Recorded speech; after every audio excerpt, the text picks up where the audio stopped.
Hello and welcome to our second live stream of 2024. Still very early days in the 2024 Formula One season, but inevitably, I'm sure there'll be lots to talk about. Looking forward to looking at your comments and questions and seeing if I can respond to any of them. And feel free to chat amongst yourselves as well, of course. And welcome to the live stream, wherever you are around the world, in whatever time zone you're in. I hope this is a reasonably civilized time zone for most of you. I've done a bit of research about the best time, the most convenient time. It seems to be Wednesdays about this sort of time. So we'll try and stick to this slot as best we can as the year progresses on a weekly basis. Though, of course, P Windsor will have inevitably lots of other stuff going on. So I can't promise it'll be exactly this time every Wednesday. But nonetheless, I'll do my best. Yeah, lots going on this year from my point of view. We've got the Formula One Global Exhibition, which I'm not sure how much of it's been announced, so I better not say too much. We've got some very dramatic openings coming up in various cities around the world. Really looking forward to that. Working hard on that, on adapting the exhibition to the various different markets. And I'm actually quite looking forward to going to Madrid next Tuesday. Got an invitation to go there for a press conference involving Stefano Domenicali, who of course heads up Liberty's Formula One involvement, head of F1 if you like.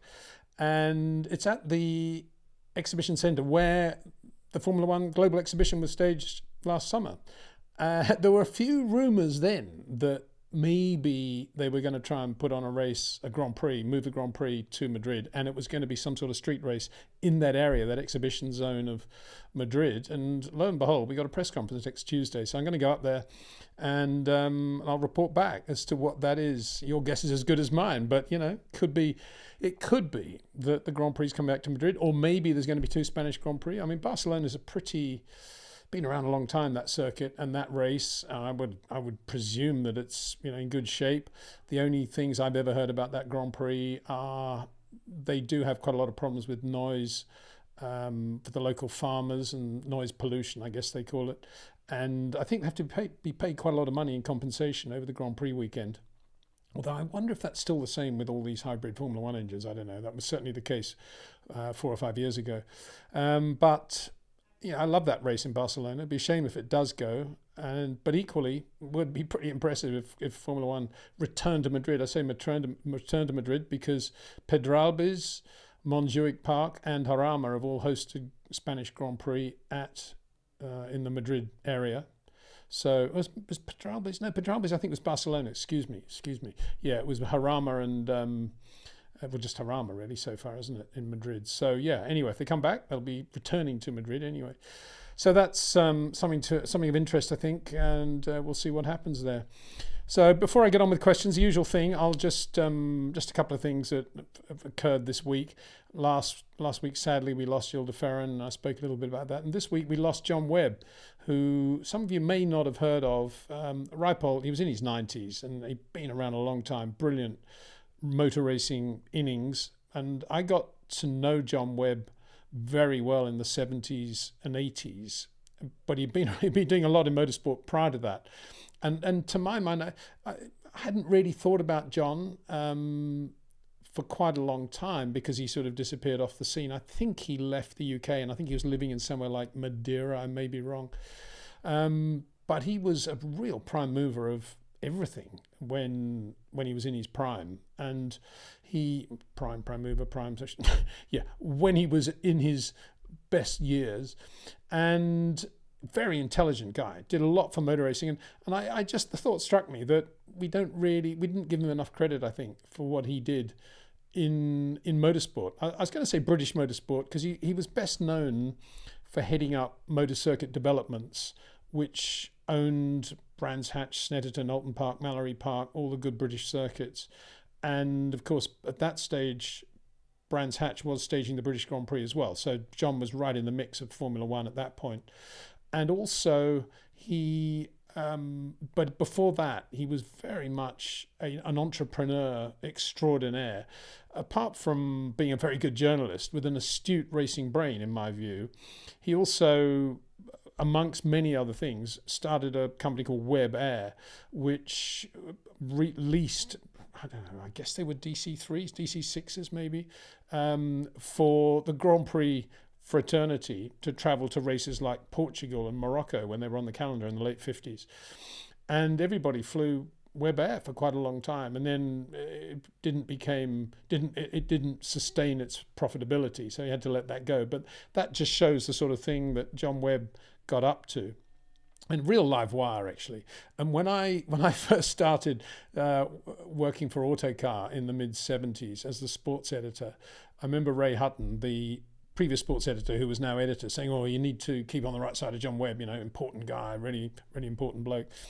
And so I did, and he was actually very good to me, and I had some very good conversations with him about racing and drivers and the business of motor racing.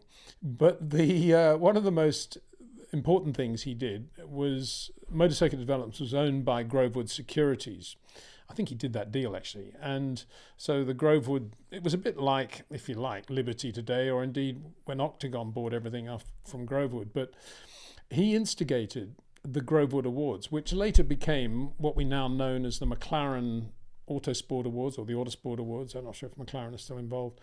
The sort of young driver of the future thing, and that was Lewis Hamilton, to name but one, David Coulthard, many others, all being a part of that. But before it was called the Autosport, or the McLaren Autosport Awards, it was called the Grovewood Awards. And as the sports editor of Autocar, I was one of 4 on the panel to decide the winners of the Grovewood Awards.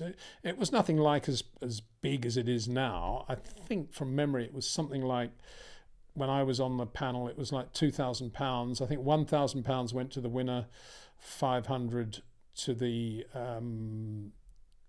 to P2, and then the rest was split between P3 and the 2 runners and the 2 other named drivers. The drivers got commendations as distinct from the top 3, and so it was all very well run. We'd go to a hotel at night on an agreed moment in time, usually in the winter, or always in the winter at the end of the season, and it would be a plush hotel. We'd have a nice dinner, and John would be at the dinner and sit at the end of the table, and he would very surreptitiously try to give us his ideas on who he thought should win it. And he was very opinionated. He certainly watched his racing, and he knew who was doing what. And then he would smoke his cigars, and he would sit back and let us get on with it. And we would then go into a private room, and we would decide amongst ourselves who would be these winners. And in 1979, by which time I'd known Nigel Mansell I watched him throughout 1978, and he'd only done those 5 races in 78. In 79, he got David Price gave him a real chance at Unipart Formula 3 car, British Formula 3 Championship, but with very uncompetitive, down-on-powered Triumph Dolomite engines, he and Brett Riley. But nice car, March cars in nice red, white and blue Unipart colours, which was a company owned by British Leyland at the time. And Nigel was, I thought, drove really well throughout 79 with this uncompetitive car. He sort of overperformed, really, but he was never really in the results, 5th, 6th usually. And it was just blown away in a straight line. But if you watched him out on the circuit, you could see the short corners, you could see the touch, you could see the feel. And that was the year that I took Colin Chapman and Carlos Reutemann down to the chicane at Woodcote at the British Grand Prix meeting to watch Nigel through there. And Carlos persuaded Colin to be impressed, if you see what I mean. Anyway, at the end of it, I thought, well, I'm determined to make sure Nigel gets a Grovewood Award, because it would be ridiculous if he didn't get one at the end of his Formula 3 season. And hopefully he's going to do something better in 1980, Formula 2 or whatever. And of course, none of the other 3 journalists even considered Nigel for a commendation, let alone to be in the top 3. And so this thing was it took about an hour, I guess, normally. And so it went on. 10 o'clock became 11, 11 became 12. And I just basically held out for Nigel. And Mike Thackwell was an obvious shoo-in to win it, because he had won the Formula 3 Championship that year. But there were quite a lot of other names in the mix. And I kept sort of saying, well, I'll give you that name for P3, providing Nigel's P2, and I ain't going home. And this went on, and I think we finished at 1 o'clock in the morning, and eventually everybody was so tired that they just gave up and let me have Nigel in P2. So Nigel actually got the award in 79, P2, Grovewood Award, 500 quid. But it was, I remember we came back in, and John Webb was still there. I don't know how many cigars he had smoked. And he said, well, what are the results? What have you come up with? Why is it taking so long? They said, well, it's Mike Thackwell, Nigel Mansell, and I think it was Terry Gray, very good Formula 4 driver in P3. And he said, Mansell, that is the worst decision in the history of the Grovewood Awards.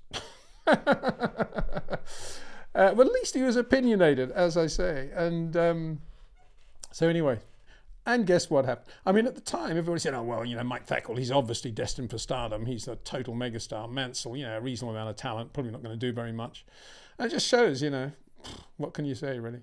Anyway, Nigel got it. So that was John Webb, and I suppose he knew that I was the guy that had done all this, and I don't suppose he was that impressed. I'm just going to do one thing. Turn out the overhead lights. Really, don't go away. Sorry about this. Yeah, they're just annoying me. Probably makes no difference whatsoever to the picture, but it's just kind of annoying me that they were on. So anyway, John Webb was also a journalist, and he wrote for, bear with me because it's all good stuff, he wrote for Autosport in the early 60s. And he had a thing, here, I'm going to put it up now. You can see, purely personal, John Webb, a monthly commentary on people, trends and events. How's that trending? And this is 62, and this just gives you an example of the way his brain worked. There's two little items there that I think are really interesting. One, Jimmy Clark was offered only £400 to take the fabulous twin-cam Lotus 23 to America for 3 international meetings in the autumn. This is the autumn of 62. Entrance of 3.8 Jaguars in the Brand 6-hour saloon event asked initially for £600. Jimmy didn't go to America and the Jags didn't get it.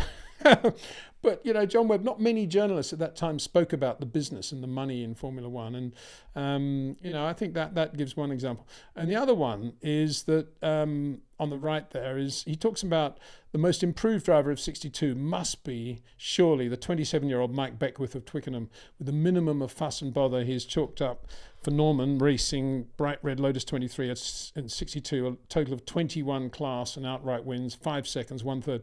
And not many people were talking about Mike Beckwith at the time. And he was absolutely on the knuckle because he won a lot. He was incredibly successful the following year after John wrote that. And was teammate to Jim Clark in Norman racing with Lotus 23, and often just finished behind Jimmy, 1-2 finish. Really, really good. And for John Webb to have seen that back then, I think just says a lot about him. But part of the fun of going back to look at some of these things and remembering these things and looking at those times is flashing back through Autosport particularly, so I've got quite a large collection of those. And I thought I would just show you what I came up with, just while I was looking for that John Webb column. Some of the other things that just caught my eye as I was going through an old Autosport. Look at this. Formula One Works 1962 Cooper Coventry Climax V8s for sale, as raced by Bruce McLaren and Tony Maggs. I presume that's probably one of the cars, probably the one that won the Monaco Grand Prix as well. With Coventry Climax engine, £5,500. Less engine and gearbox, £2,000. Unbelievable, doesn't it? I don't know, I can't say it makes you sick, but obviously £5,000 then was a lot more than it is today, but nonetheless, you can still see how cheap they were. They just sold everything. They did a season's racing and they just sold everything. They just had to get the money to go racing again. So that was that. This one, I never ever remember reading or seeing this one. Rolls-Royce powered sports car. And guess who built that? Alan Mann, who went on to be, a brilliant team owner, team manager in touring cars, sports cars, highly respected in motor racing, operating out of Fair Oaks with Frank Gardner, won infinite number of races. But back in 62, he was doing a Rolls-Royce powered sports car. Very nice looking car too. What a racer. Rolls-Royce. What can you say about that? And this one I thought was quite funny. Sports news in the back of Autosport in March 63. This is Club Lotus. This is not Team Lotus, Club Lotus. Now, I'm a member of Club Lotus because I've got a couple of Milans and a Cortina, and I love sort of keeping up with all the Club Lotus stuff, the picnic here or the film show there or whatever it is. Club Lotus, I repeat it. The annual dinner dance of Club Lotus was held at the Casino Hotel, Tags Island, last Friday. Tags Island is a bit of land in the middle of the River Thames near Hampton Court in London. Les Leston was in sparkling form, and one of the highlights of the evening came when he asked Stirling Moss to stand up and take a bow. Immediately, half a dozen black-bearded figures rose to their feet at Cliff Davis's table, Moss being completely dwarfed by king-size folk such as Uberoff and McNabb, both around 6.5 feet. Jabby Crombach replied on behalf of the guests, and another speaker was Frank Harris of the Ford Motor Company Limited. Later, this is Club Lotus. Later, Jim Clark, Mike Beckwith, who I've just been talking about, and Crombach drove in to the restaurant in an elan for the presentation of awards by Mrs. Tony Ellis, wife of the president. Towards the end, Colin Chapman was grabbed and debagged and fitted with a natty pair of blue underwear. Also, somehow or other, a Costin speedboat, one in the Tombola, found itself in the River Thames, sans engine, but otherwise quite seaworthy. Good to hear. Mike Costin, good man. Hazel Chapman was presented with a trophy by Ford to carry her own name. It will be given for the best performance during the season by a driver with a Ford-powered Lotus. So here we are. This is 1963, a Club Lotus annual dinner attended by Stirling Moss, Jim Clark, Colin Chapman, Hazel Chapman, Mike Beckwith. Yeah, normal event. That's what it was like back then. Wow. And then I thought I'd just annoy you here and put this picture up. Who is that? Where and when? I'll put you out of your misery. It's in the wet, and he's at Snetterton, and it's a Lotus 24 with a BRM V8 engine, 1.5 litre Formula One car, 62 in the wet, driven by Jim Hall, who went on to be Mr. Chaparral, of course, in the United States. But there he is, showing that he's a real racer. And he came over and he did Formula One for a while, and private entrant, if you like. And that's a BRP, which is Stirling Moss's father's team, British Racing Partnership, entered Lotus 24 BRM. And he finished 6th in the wet at Snetterton. So he was a quick driver too. Jim Hall. Amazing, eh? So there we are. Right. Windsor. Now, what are we doing? Let's have a look at your questions. And the first one, queuing up, long before we started, is from Marina Nora Rodriguez. Why isn't that working now? No, tell me you got a problem now. Hang on. What's going on? There we go. This is typical, isn't it? Worked absolutely perfectly when I did the run through on this. So what I'm going to do is do another pop-out chat, and I'm going to get another URL, and I'm going to copy it into here, and it should work. Those who have done this sort of stuff know what I'm doing right now. I'm a bit confused sometimes when things work perfectly and then don't. So let's hope this works now. I'm going back to the beginning. Why isn't that working? What am I doing wrong now? Oh, I know what I might be doing wrong. I think I know what I'm doing wrong. Bear with me. I might have blown it in terms of the first couple. I think I know what I'm doing wrong. Let's just get this going. There you go. This is from Hatman Formula 1. I'm going to come back to those. I know what I did wrong then, but we're now ready to go. Sorry about that. We'll just sort of edit that out later on. Hatman Formula 1. Hi Peter, Happy New Year. It's nearly 3 years since the great Murray Walker passed. Any fond memories of the great man and thoughts on McLaren's 2024 livery? Cheers. Yeah, Murray, he was a lovely chap. Very nice. Where you join 45,000 people at Alton Park. I always remember hearing his voice for the first time. My brother sent me a tape of a Murray TV thing back in the early, when was it? Late 60s, I guess. He was doing it was a touring car race at Alton Park. I suppose, yeah, I mean, when Nigel won in Austria and bashed his head on that iron girder thing as he's kind of going up to the podium, and it was quite red and a big lump on his forehead by the time the podium ceremony was over. And Murray goes straight up to him afterwards with his mic and says, "So Nigel, tell us about it," and puts the mic right on the bump on his forehead. I mean, that was pretty classic Murray. Yeah, he was the other thing was James. I always think of him with James Hunt, really, and I remember James, he used to annoy Murray, of course, because he wasn't, shall we say, prepared or that professional in terms of doing his TV commentary. And I remember, I think I've told this story before, but it comes under the heading of a Murray story, and it's Imola, where James never raced, actually. So he was doing TV commentary at Imola, probably the first, when the return, it was probably 82, I would think, maybe around that time. And anyway, Murray had sort of gone to he was there doing all his homework in the BBC thing in the area where they're going to do it all, and the box.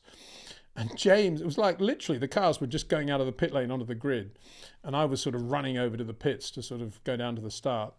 And James staggers out of the Marlborough motorhome, as he did, wearing, sawn off jeans, no shoes, t-shirt, singlet really, no sleeveless thing, looking completely bleary-eyed and out of it. And he said, "Where are the pits here?"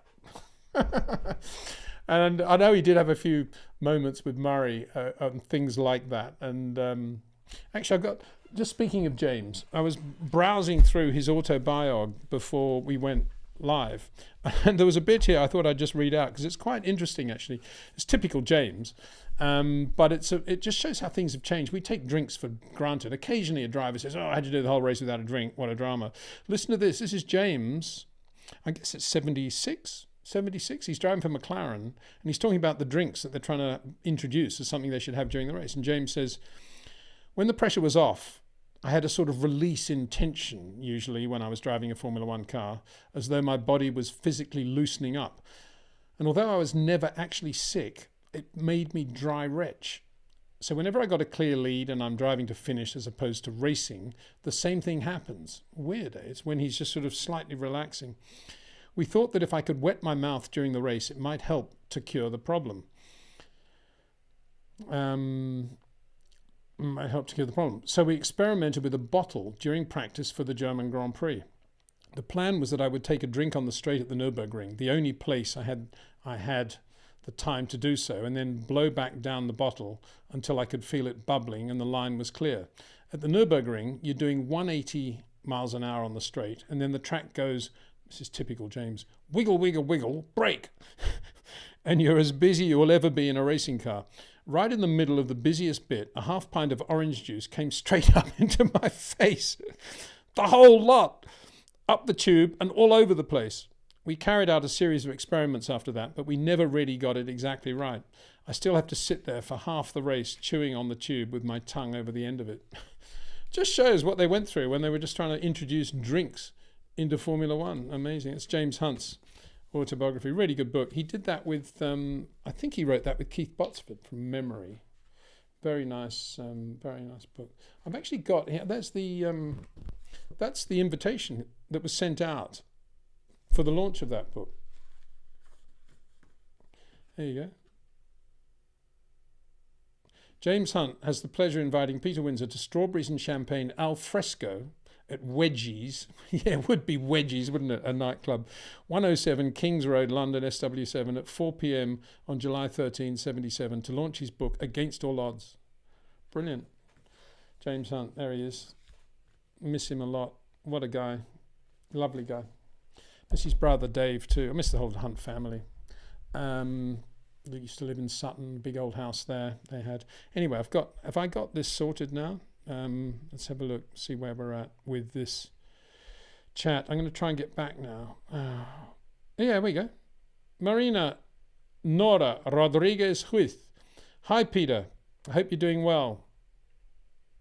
You know why I keep doing that? Because this thing comes over all the time saying, do you want to do anything with your channel activity? Go to the channel, pin message. And it stops me reading the thing. I can't read it because this thing's in front of it. It's so annoying. How do you get rid of that? Now the whole thing's gone. Okay, now it's not there. Good. We've got a top chat coming up in a second. Marina Nora Rodriguez with. Hi, Peter. I hope you're doing well. I was watching the live stream you did last week, but it's no longer on your YouTube channel. Could you please upload it again? Thank you so much. No, I can't actually. And that was me being unbelievably stupid. Not stupid. I was just doing something in a hurry and shouldn't have done it.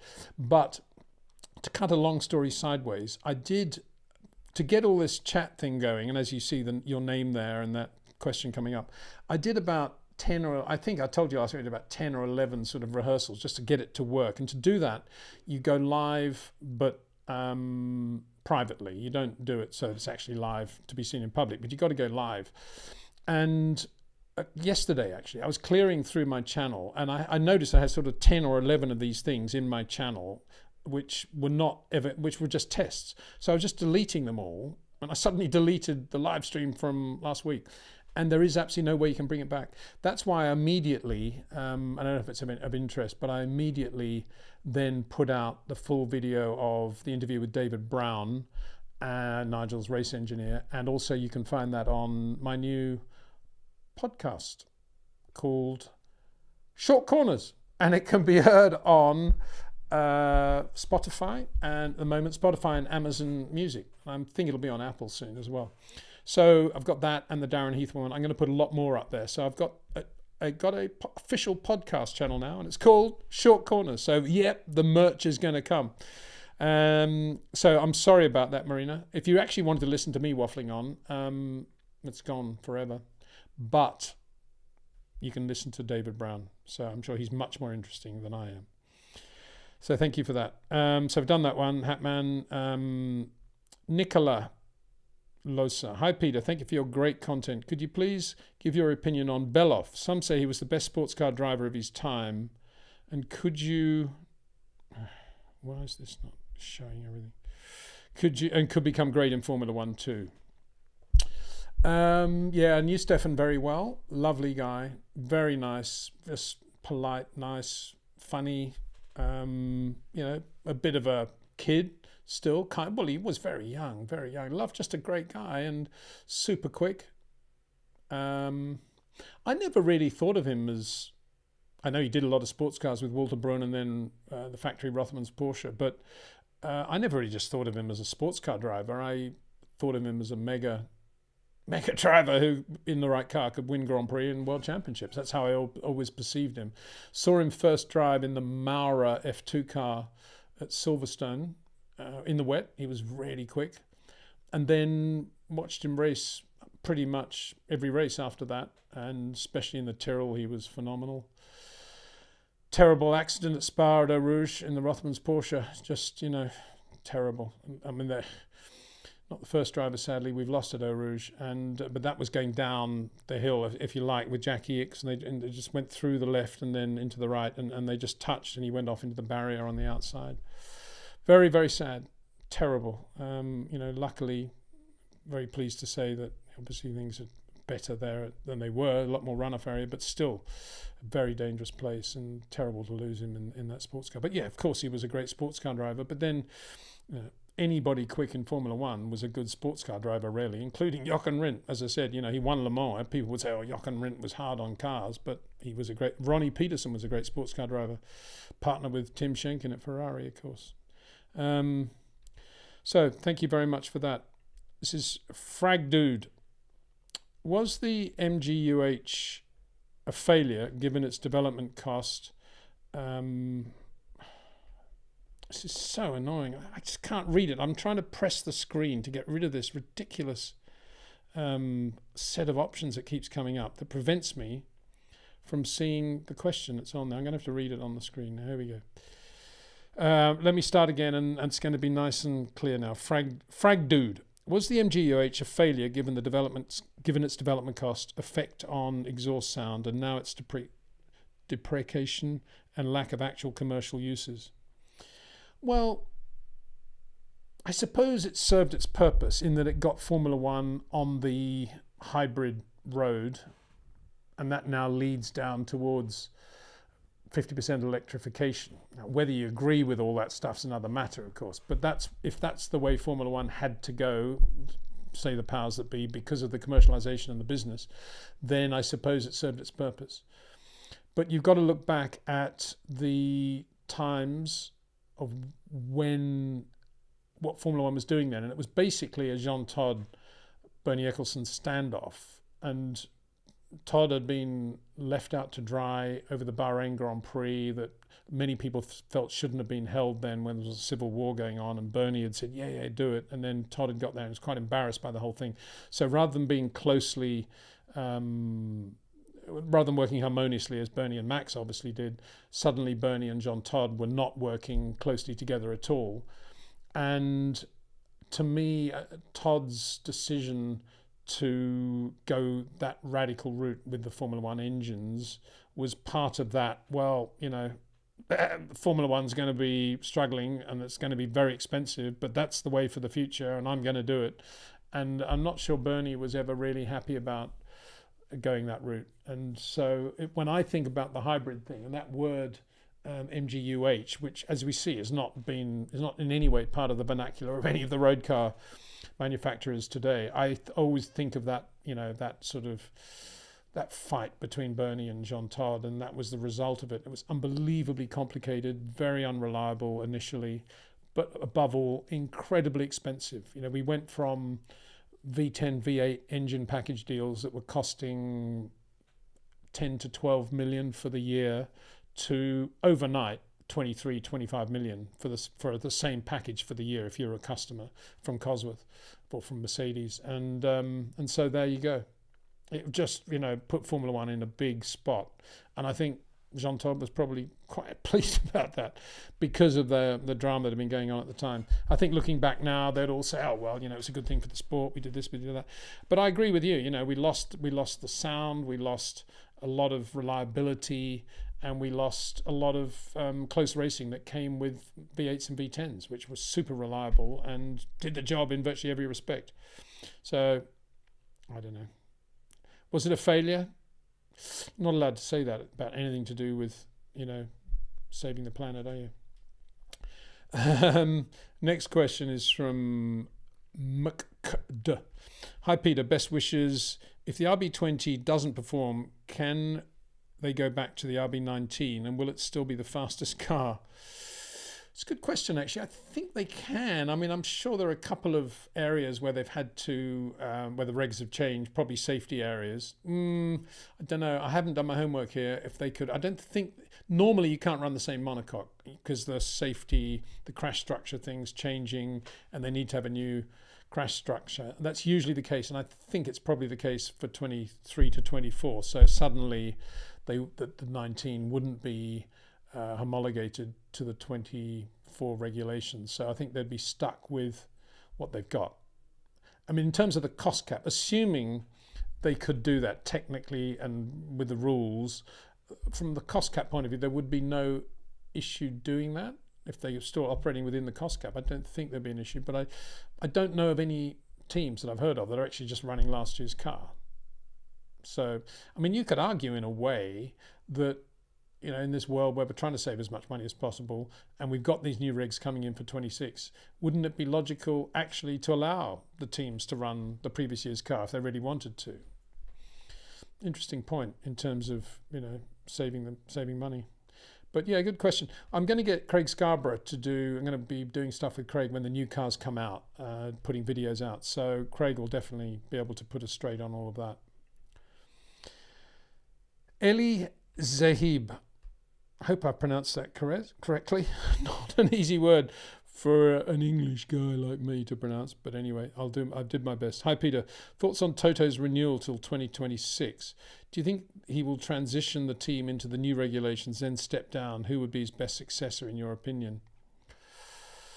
Well, I think he owns quite a lot of the team, doesn't he? So I'm not sure it would be just he's being, that's it, Toto, you're out. I don't think he can do that. I mean, Mercedes could say, for us to continue, we want a new team principal, Toto, much as Marlborough said to Teddy Mayer when Ron Dennis was trying to take over McLaren. Marlborough basically said to the McLaren directors, if you want us to continue sponsoring your team, you must let Ron Dennis in the door.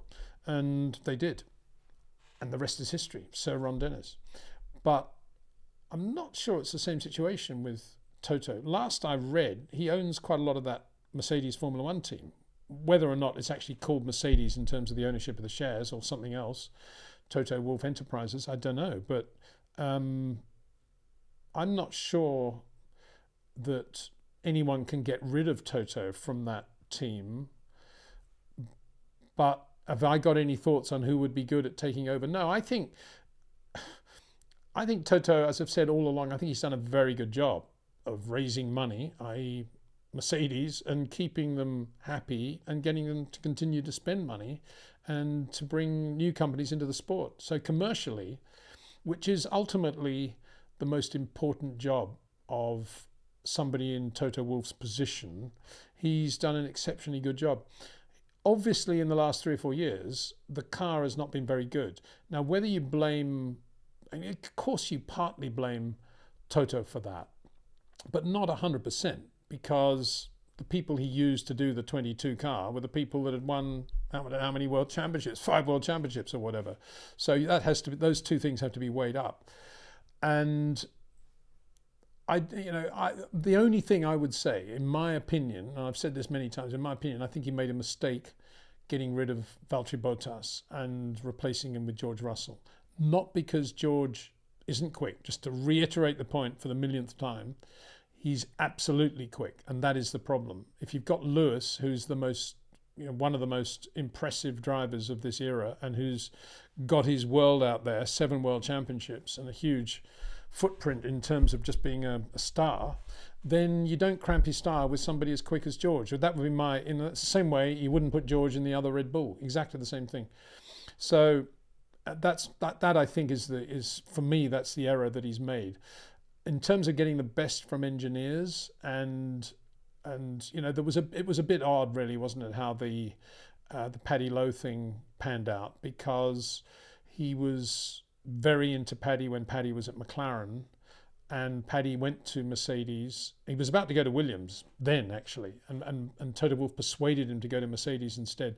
And he did a very good job at Mercedes, no doubt about that. Obviously, it was early days in the post-Ross Brawn era, but Paddy did a good job. The team was quick. They won races. They won championships. So, and then all of a sudden, Paddy left, was told to leave, and that was an odd thing. I thought that showed a little bit, for the first time, that perhaps Toto has a bit of an ego in there that is up there with all his other racing qualities. And I may be wrong there, and if I am, I apologise. But there is yet to be an explanation of what happened there, because he was a huge Paddy Lowe fan, and before that, Toto put money into Williams, hadn't he? And you'd put money into Valtteri's career. So, yeah, we'll see now. You can't blame Toto completely for Mercedes not being super quick over the last 2 years. But I do blame him that they're not getting the best from Lewis, or haven't got the best from Lewis over the last 2 years, even though the car hasn't been a winning car, because I think Lewis would have had a better 2 years if he'd had Valtteri in the other car. I really believe that. But I don't think, unless Toto's really bored with the whole thing, I can't imagine he's going to, he's just going to walk away. He seems to be such a racer and really enjoys it, doesn't he? I think he does. Anyway, interesting question. Thank you very much. I'm going to have to go to the bottom just to unfreeze all this now. It's all very... Oh, we got some nice super chats here as well. Thank you very much. So here's the first... where are we? M.A. Khan's on a super chat. Thank you very much. Where are we? Here we go. Put that one up. Thank you. From M.A. Khan. Hi, Peter. Do you think Mansell could have been the greatest ever if he'd had the discipline of Stewart or Schumacher? Correction, greatest after Clark. He was very temperamental but a massive talent. Well, I think at the end of the day, he achieved about the right number of Grand Prix wins. I think he should have stayed at Williams, and he would have won, as David agreed with me, David Brown. He would have won it in 93 as well. I think he would have beaten Prost, so he would have been double world champion, and with more, he would have had 30, 35, 36, 37 wins, which is pretty impressive. So I mean, he was really good. He didn't fail to win more races. Well, apart from leaving when he did, as I said, he would have won the championship, I think, in 93, and I think he would have won more races. But putting that to one side, getting to where he was at the end of 92, he didn't fail to win other races prior to that because of his temperament, or because of anything other than he didn't have a competitive car. And that comes down to shame on Formula One, because he was around showing his talent as early as 1980, back into 79. And nobody took him seriously as a racing driver until 85. And there's been no great driver of the quality of Nigel who's had to wait that long in their Formula One career to get into a decent car. And that's because he was a guy from Birmingham with no money who spoke it as it was. And, you know, if he disagreed with somebody, he told them to their face. And tough guy. And not particularly smooth socially, apt to saying the wrong thing, I guess, at the wrong time in the minds of a lot of people. But to me, that was, you know, he was a racing driver. He wasn't there to be a public speaker, but he was a very funny public speaker, as it happened, if you let him go. And so it was more Formula One just didn't rate Nigel. Bernie didn't rate him. Peter Ward didn't rate him. You know, it took a long time for me to persuade Frank and Patrick to take him. They wanted Derek Warwick. The British press didn't like him. And so it was a very tough uphill battle for him. And that was why he didn't get into a competitive car. And luckily, we got him into the Williams for 85. And not luckily, I mean, it was kind of predictable that Williams would eventually produce a very good car with a Honda turbo engine, as they had with the Cosworth. And he was in that era. So, but it was more, as I keep saying, shame on Formula One that it took them so long to realize how good he was. Arthur Sneeden. What are your memories of Graham Gauld, formerly of Glasgow, Scotland? Was a wee bit of a mentor for me and took me to many meets, hill climbs, and of course Ingliston. Well, yeah, wonderful man. Tremendously close friend of mine. And he wrote Jim Clark's autobiography. What can you say? Jim obviously trusted him with that as well. And I've got a lot of the drafts that he wrote with Jimmy's hand. I've written corrections to that. And Graham was just a hard worker. And I hope nothing's happened to him. If I missed something here, he is a hard worker. I don't know how many books he's written. He just churns them out. It's the wrong word. He produces them beautifully and totally enthusiastic and knowledgeable about all things motor racing, particularly Italian motor racing. One of my favorite books actually is Graham's book on Modena I think it's very specific, like the great race cars and sports cars of Modena, 1959 to 1962 or something, like from 1956 to 1961 or something. It's a really good book with all the photographs he took at the time when he drove down there, I think in a Gogomobile, drove down to Modena and was just, you know, got to know all the good Italian racing people. So yeah, Graham, last saw Graham at the Jackie Stewart event up in Scotland a couple of years ago, and he was rushing around as he does, setting everything up, and knew everybody, and everything was bubbling over, as it is with Graham. Wonderful guy.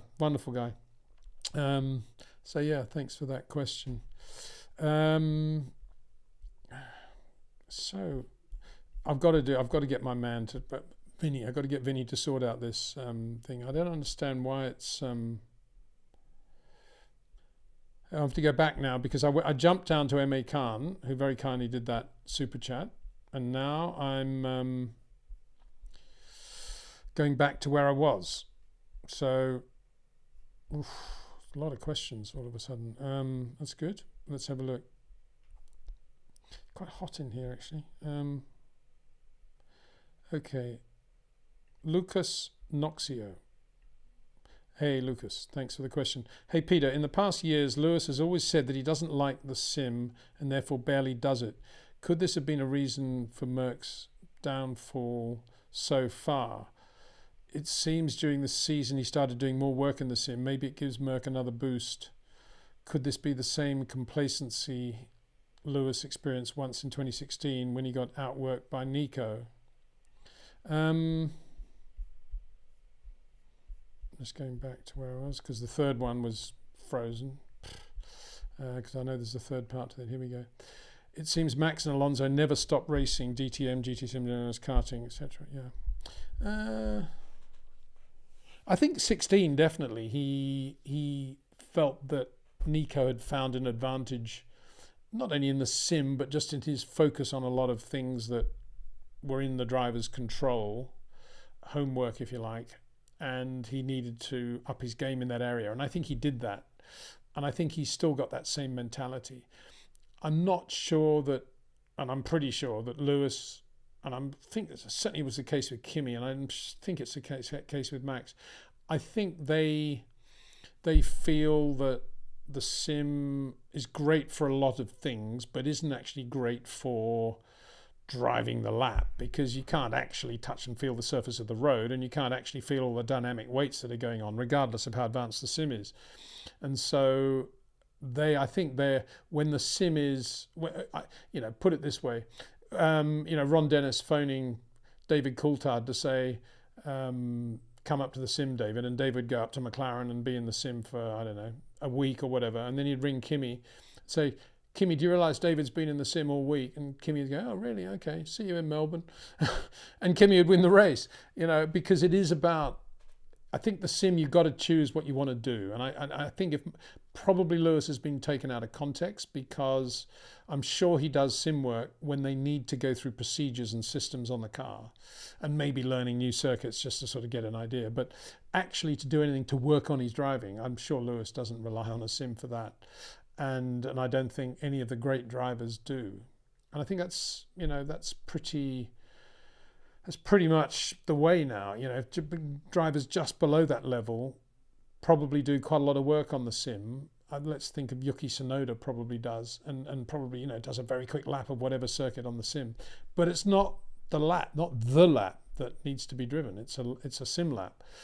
And that's the difference. And I think part of the talent is having the ability to know what the sim can give you as a driver and what it can't.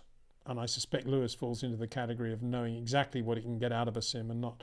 And I think otherwise, obviously Lewis has a life outside Formula One, and that's one of the reasons he remains so motivated and he's as good as he is.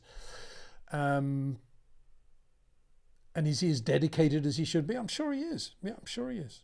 Absolutely. And I don't think when he has been slower than George in this difficult car over the last 2 years, I don't think it's because he hasn't done the homework or hasn't got into the sim enough. I think it's because, wow, what is this? I got to work out how to drive this thing and get the best from it. Whereas George is just getting in, all reflexes and doing what he does, dances with the car around the lap. Whereas Lewis has always been he's very natural, but he's also systematically natural. And if the car isn't giving him any feedback and he can't keep the tyres in a reasonable zone, then it's a whole new series of problems that he's never really had to face before. And it took him quite a while to work that out. As I say, he did change the style of his driving to the point where you're getting guys, experts like Warren, Mark Hughes, saying, Lewis brakes in a straight line, turns in late. Well, he does at the moment. That's not real Lewis. That's just Lewis driving a bad car quite well.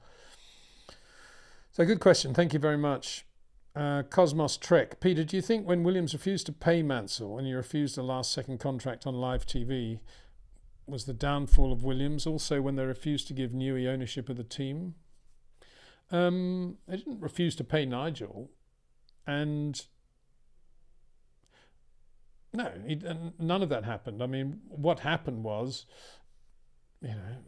basically Nigel said, I'm going to leave, I'll come back to Williams from Ferrari, Frank, but I want somebody like Riccardo Patrese in the other car, because throughout my career I've had Mario Andretti, Elio De Angelis, Keke Rosberg, Nelson Piquet, Alan Prost, Gerhard Berger, Alan Prost, and I just need somebody that I can just not have to worry about, and I can just get on and do the job. And I promise you I will do an even better job than ever before, because I've never had that before and I want that.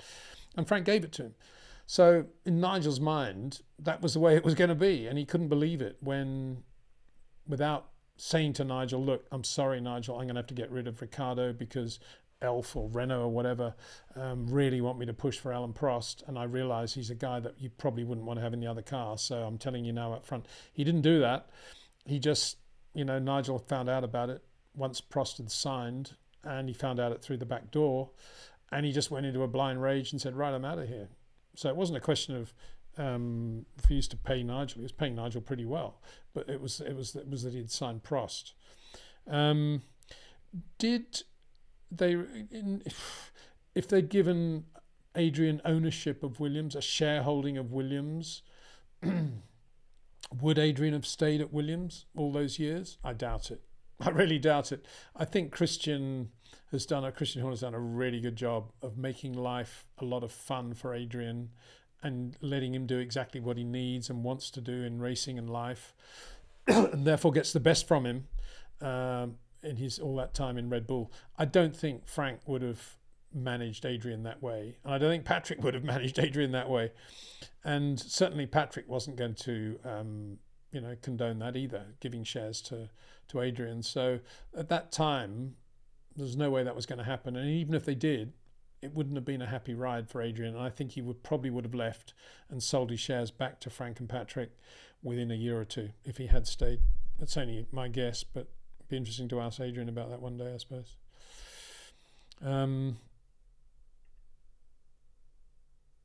Cosmos Trek again. Peter, why do you think Williams, when Mansell was driving, had so many wheels fall off and tyres exploded to cost him the championship? Well, I think you're referring to obviously 86 when the tyre did go, the right rear Goodyear, which was not a puncture, it was a temperature thing. It was about a lap after Goodyear had inspected the tyres off one of the Arrows, which had just stopped, and said to us, and I was in the Williams garage at the time, or the pit wall, the tyres are great, you don't need to bring the drivers in for a tyre change. Because tyre changes were always risky in those days. And the lap later, the tyre went. There was, we obviously knew that the tyres were potentially going to be running hot, and so that was not very good at all. The other one, of course, was the wheel nut coming off. It wasn't so much the wheel as such, but the wheel nut came loose in the Hungarian Grand Prix when he was about to win that race, and that cost him the championship for sure. That was 87, and that was it was interesting, that one, because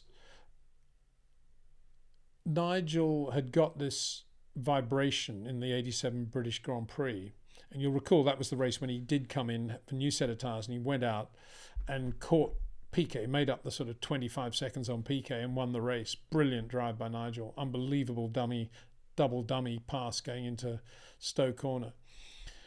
But of course the interesting thing is that had they not brought Nigel in, or hadn't had such a vibration from that set of tyres, probably we would have known or noticed that the wheel nuts were not on the rear. The torque rating would have fallen away, and we probably would have picked that up after the British Grand Prix. And the wheel nut might even have come loose towards the end of that race anyway. But it didn't, because we did that wheel change. Interesting, isn't it? Why didn't it happen on the Piquet car? Well, it wasn't going as quickly, I'm afraid. It was the load.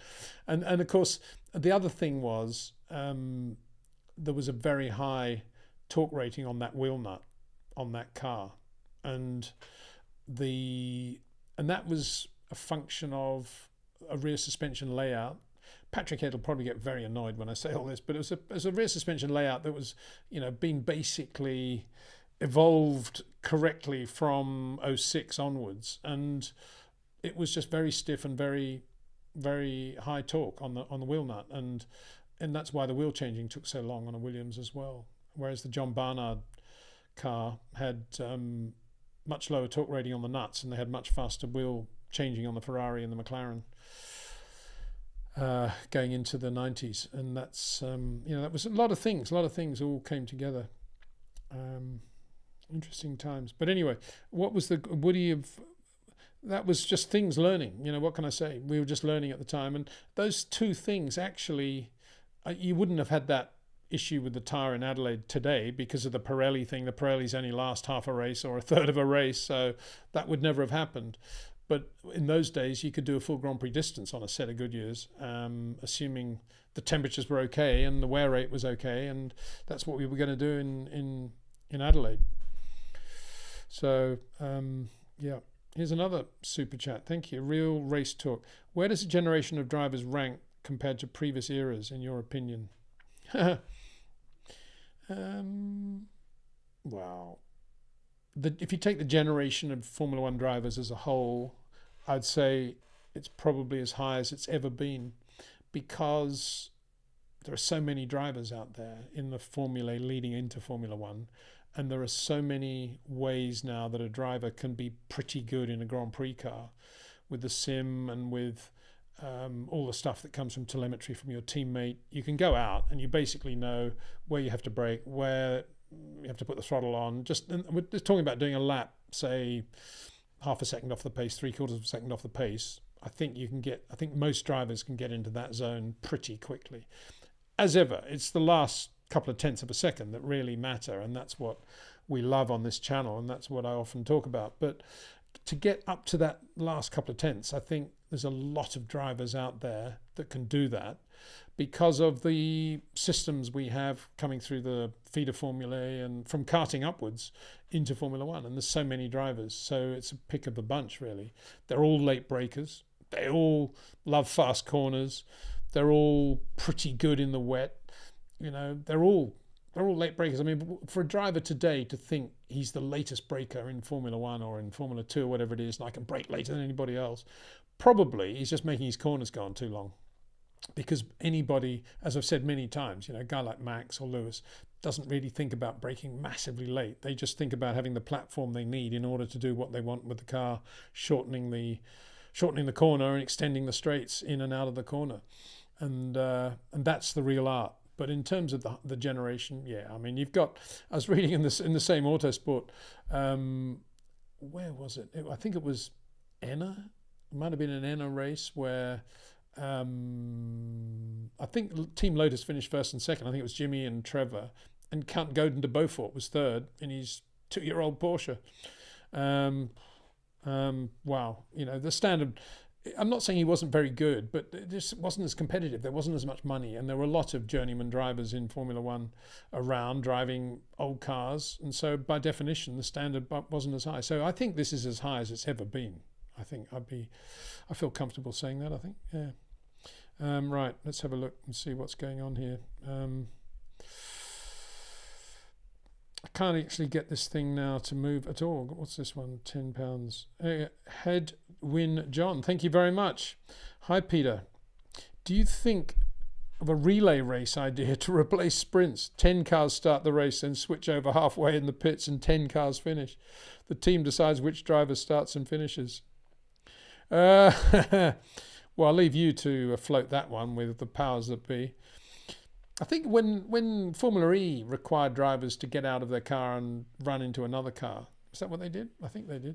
I think everybody just laughed and they thought, what is going on here?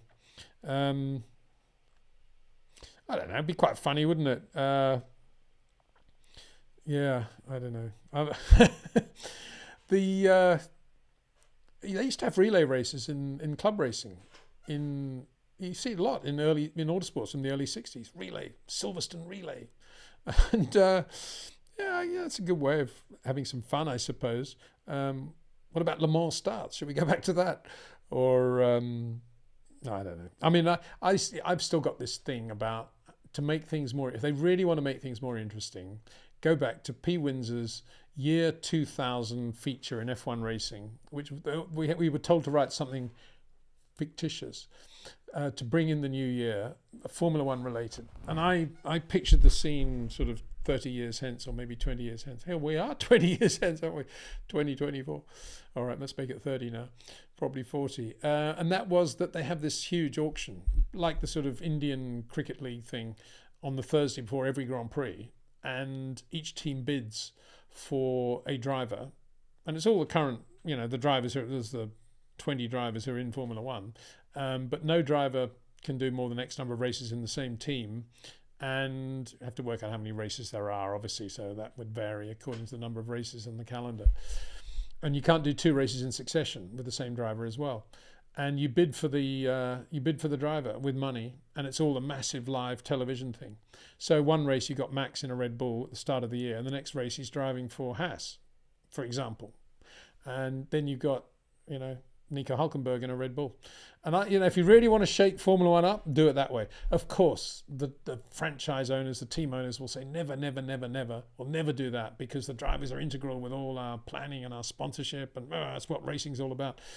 But when people, good fans like you, talk about things like, well, let's do that. Let's have a relay race. Then everybody's thinking, let's really think sideways here. And that was my suggestion from 24 years ago. And I still think it'd be a great thing. because the Thursday auction, imagine that as the championships building up, and the driver and the teams are trying to work out who they want to have in the last race, and therefore they don't want Max until they get to the last race. It'd be really brilliant, actually. Of course, it would never happen, but there you go. There we go.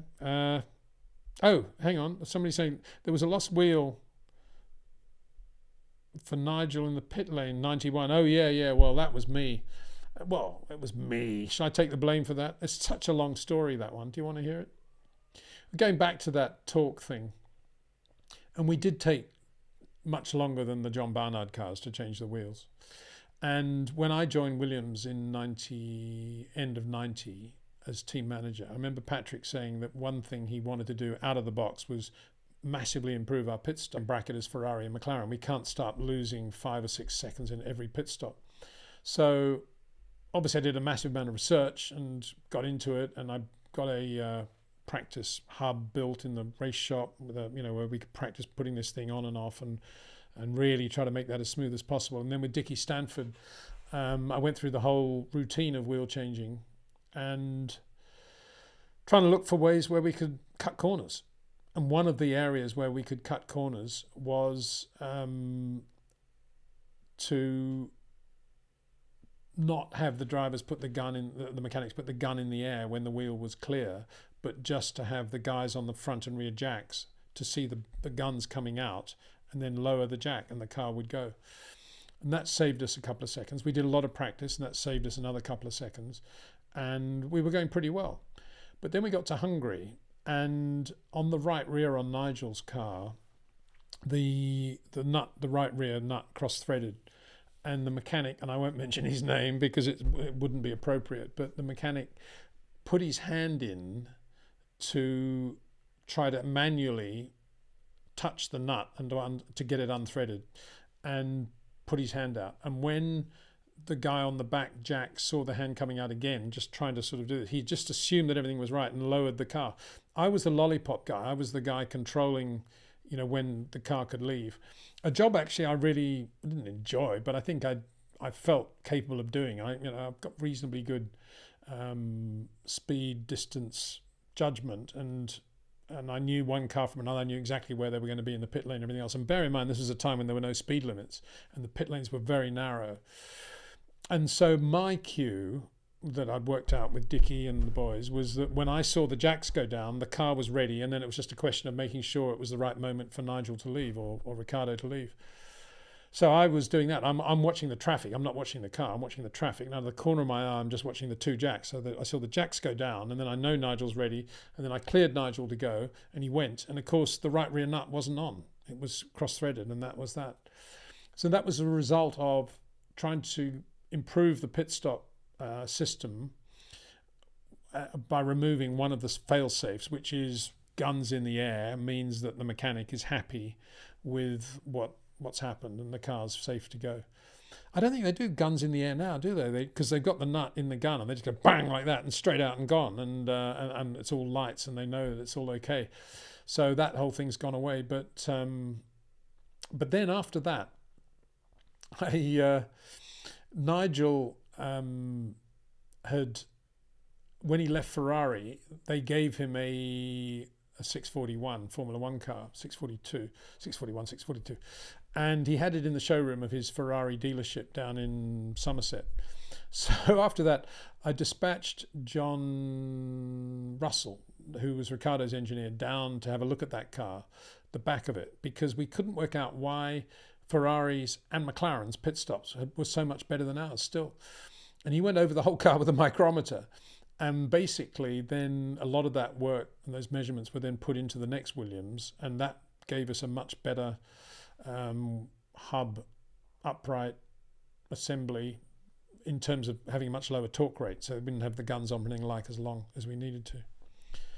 So that's what happened really. But yeah, I mean, it was a very bad time, obviously, terrible.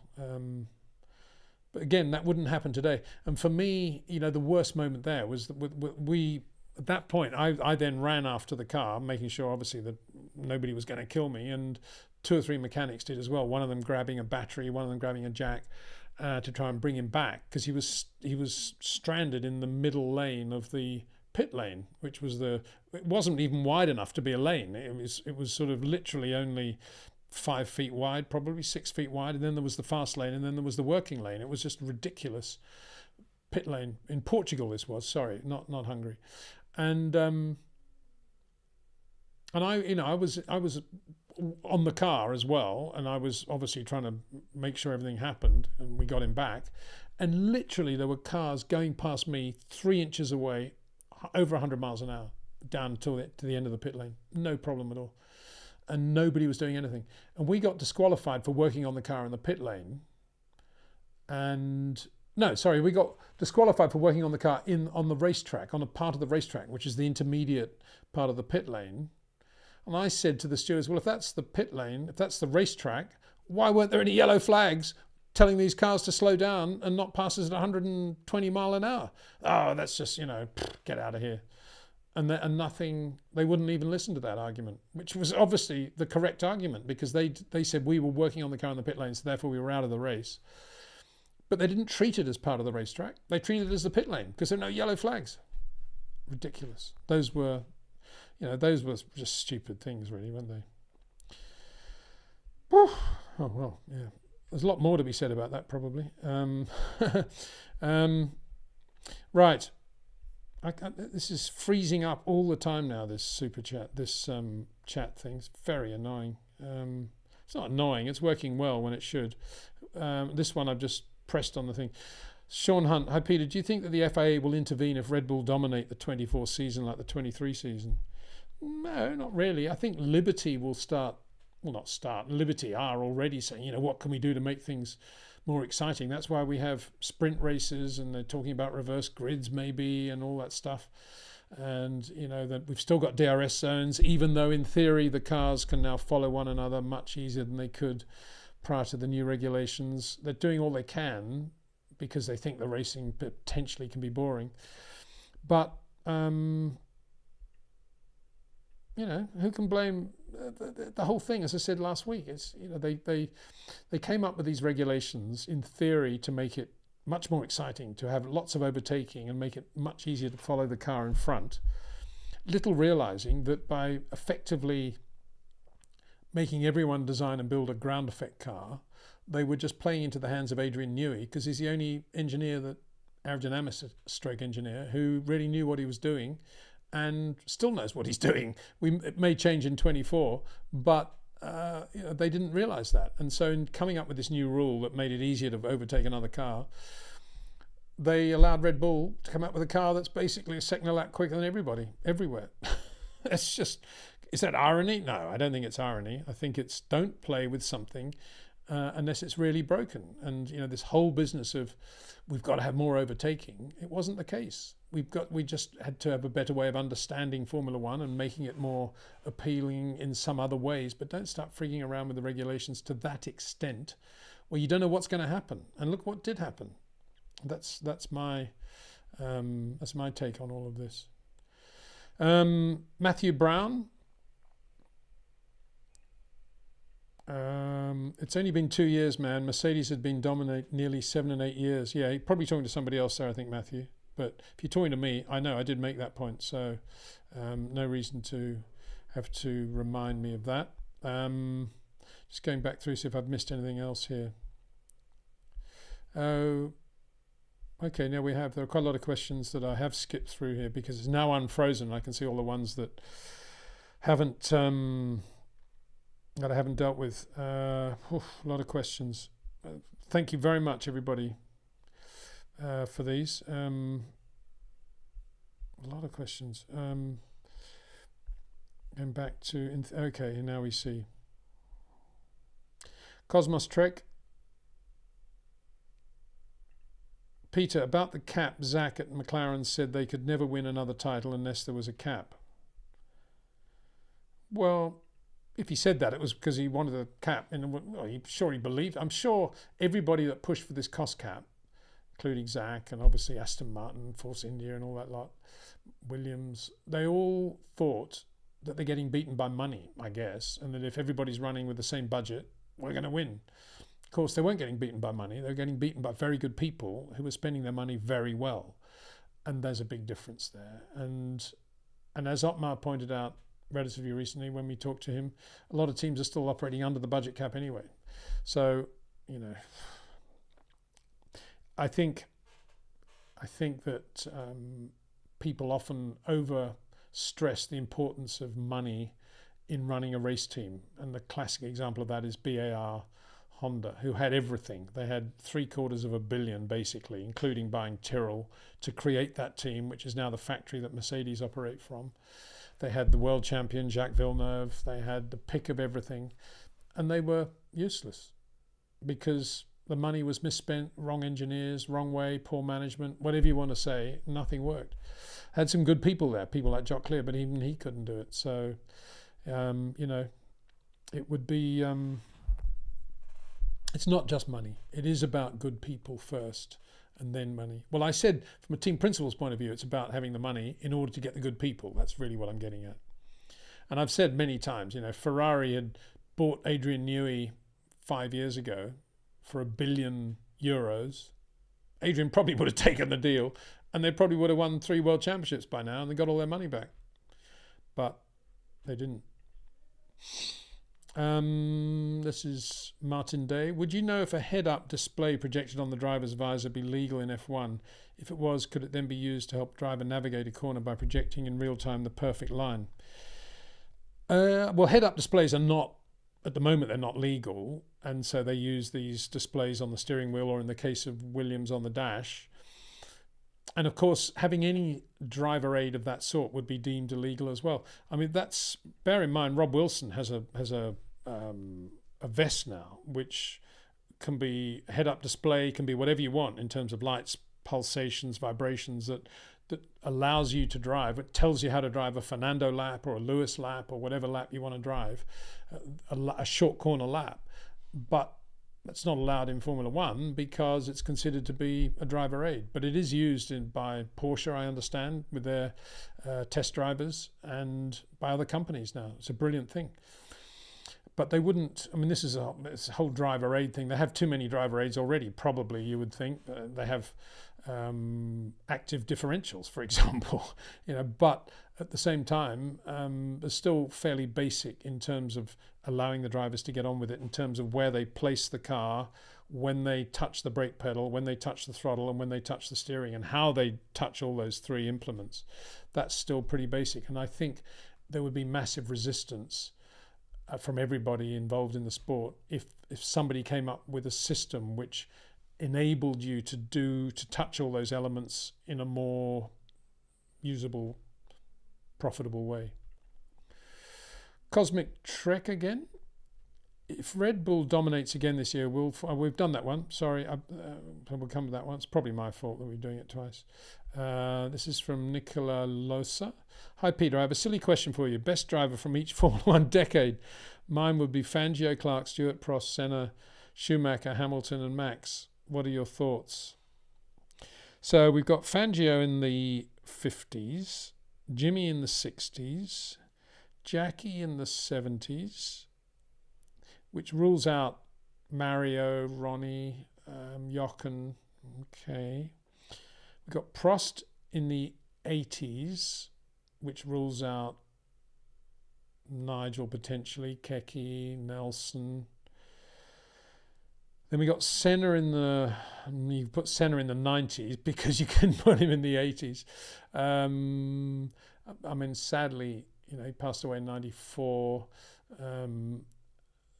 So you don't have, for example, you don't have Mika Hakkinen in there, but you'd want to have Senna, wouldn't you? So you've got to have Schumacher. I mean, I'm not very good at sort of selecting one driver from an era like this because I just don't think you can do it.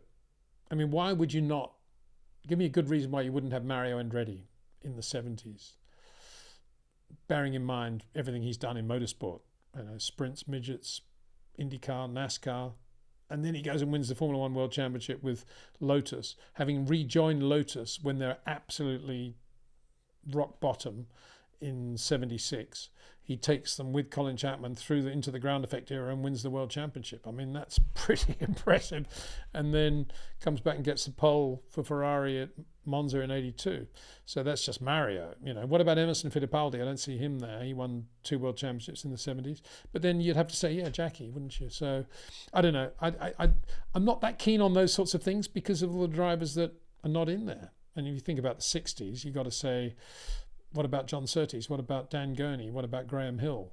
And when you go to Fangio, '50s, what about Alberto Ascari, for example? What about Sterling Moss? I don't see Sterling in there. So, yeah, I can't. I wouldn't want to fight that one. I see what you've written, and they're all great drivers, but I wouldn't want to fight that to the point where I think I could come up with a lot different. A lot that is different. I was trying to see. So, okay, we've got those other things. Just going back to where we were. Yeah, it is better, this system, but it's not bulletproof, is it? Arsene Martins. Hi, Peter. What is your opinion on Allison? Last critics about ground effect cars hindering innovation, but also making it more challenging for teams to extract the maximum potential compared to previous regs. Well, I did express that last week, which was he didn't foresee all the problems with porpoising and bouncing with that very high downforce car that he produced for 2022. So in that sense, I think he obviously missed a trick there, didn't he? And that's a negative, but he's had a lot of positives in his career, James Allison. And got a lot of time for him, and I'm sure he's back more now with Mercedes than he was, and I'm sure I hope they have a really good car. I like James. I love the way he speaks and the way he thinks, and his father, I think, is a Air Commodore, and he grew up in the aviation industry, in the Air Force industry, if you like, in the Air Force, and he has a lot of his vernacular is RAF. I remember at one press conference a couple of years ago now when he was technical director, and he said something like, well, it depends on the way Lewis prosecutes the world championship this year.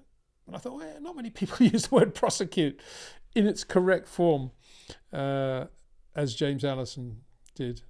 Good guy. Okay, Cosmos Trek. This is a little bit along the lines of what I was talking about earlier. Have you been to the new Madrid stadium where they put on a roof a 600-car park under the stadium and a greenhouse to the field that is stored under the stadium? Will they get an NFL team? No, and I don't know. But is that where they're going to stage the new Spanish Grand Prix in Madrid? Wow. Yeah, let's wait and see on that one. And here's another one from Cosmos Trek. Says, have you been to Barcelona to see the America's Cup races? Are the boats more advanced than the Formula One cars? Well, if they are more advanced, it's only because the regulations will allow them to be. And that's Adrian would be better able to answer that one, I think, but because he's done a lot of work, hasn't he? And so is Martin Whitmarsh as well. But yeah, I mean, unlike the space program, for example, where the sky was the limit in terms of what you wanted, literally what you could do in order to get human beings to the moon and back safely as quickly as possible, given the space race with Russia from the American point of view. In Formula One, the biggest enemy from the engineering point of view are the regulations, and the regulation changes every year. And talk to Colin Chapman was absolutely his wit's end. In the early 80s, everything he tried to do was banned or technically a grey area and had to go through the courts and all that stuff. The Lotus 88, good example. And, I think pity the poor engineers because they do have to put up with a lot with the regulations. And here they are, they've got 2026, and then there are rumblings of the cars are going to be lighter and smaller from, I don't know, from what year, 28 onwards or something. And yeah, lots that they need to think about to do with the rule book, and that's what would define whether or not Formula One is more technically advanced than the America's Cup these days. Purely what you can get away with. This is Roman's Ferrari dream. With a picture of Roma as well. I guess that's the day he's... I think this is Osman. I know this is Osman. Only he would come up with a brilliant name like that. Thank you, Osman. And that goes back, of course, to Roma leaving Haas to go to Ferrari, because if he did well at Haas... leaving Renault to go to Haas Ferrari in order to get a factory Ferrari drive, because if he did well, Ferrari were bound to hire him. I think he should have stayed at Renault. Hi, Peter. Greetings from Medellin.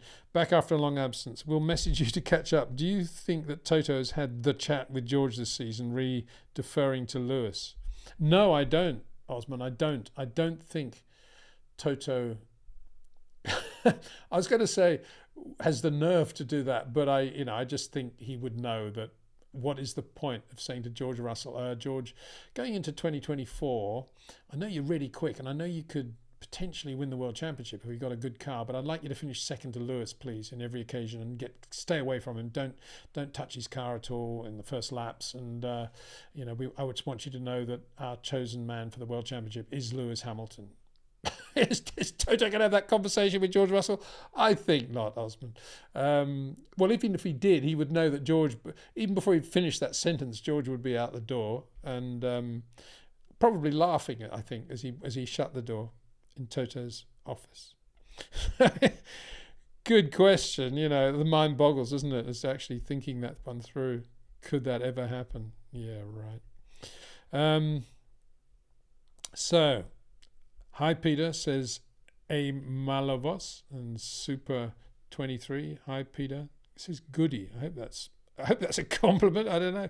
Goody. Was I a goody at school? I don't think I was. I was just an idiot that thought about nothing but motor racing. Everybody else was out playing football, chasing girls, or doing whatever they're doing, and I just, no thanks, no, I'm going home to read motoring news. Hi. So... Quick Scott D. Hello, Peter. Why have restrictions in Formula One beyond the cost cap? Why have restrictions in Formula One beyond the cost cap and safety? Active aero, power modes, go out and make the fastest car that stays on track limits and beats the competition. Well, if Adrian Newey was reading that, he'd say, absolutely right, go for it. All you need is a weight limit, I think. You need a cost cap. You need, obviously, all the safety stuff you want to have around the survival cell and all the other aspects of the car, the architecture of the car. But then, go off and do it. Why not? You got the cost cap, so what's the problem? I agree with you. Of course, it will never happen because the teams that would need to vote for it to happen are too worried that they wouldn't do a very good job, so they would never approve it. So there you go. Yeah, wouldn't it be lovely? But it does bring into focus the question of whether Formula One is about this blazing technology that we love and talk about often, questions like this, or whether it's about ultra close racing, 9 cars separated by 1/10 of a second as they go into the last lap, 47 overtakes per lap. Isn't it amazing? Car to car cameras, the whole thing. You could say, well, it's a combination of the two, but of course the reality is you can't have one, you can't have them both. Because if you have a lot of extreme technology, there's always going to be a team that does a better job than the others. And if you want that close racing, you've got to basically have everybody in the same car. So they've got this sort of compromise at the moment, It hasn't really worked out, as I say, because it's supposed to be easier to overtake, but they can't get near a Red Bull to overtake it, so what's the point? And at the same time, we have this wonderful technology, which we don't talk about very much, because all the TV directors think it's quite boring and they don't allow cameras in the garages anyway, really, and nobody can see the engines or the spark plugs or the crankshafts or the pistons or indeed any of the telemetry or any of the stuff that would be really fascinating to see.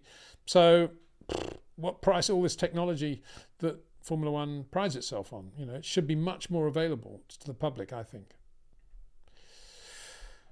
Hamza Chowdhury, do you think... Yeah, we've had you before, haven't we, Hamza? Do you consider Fernando as one of the greats? Yes, he may not have short corners, but then neither did Ayrton.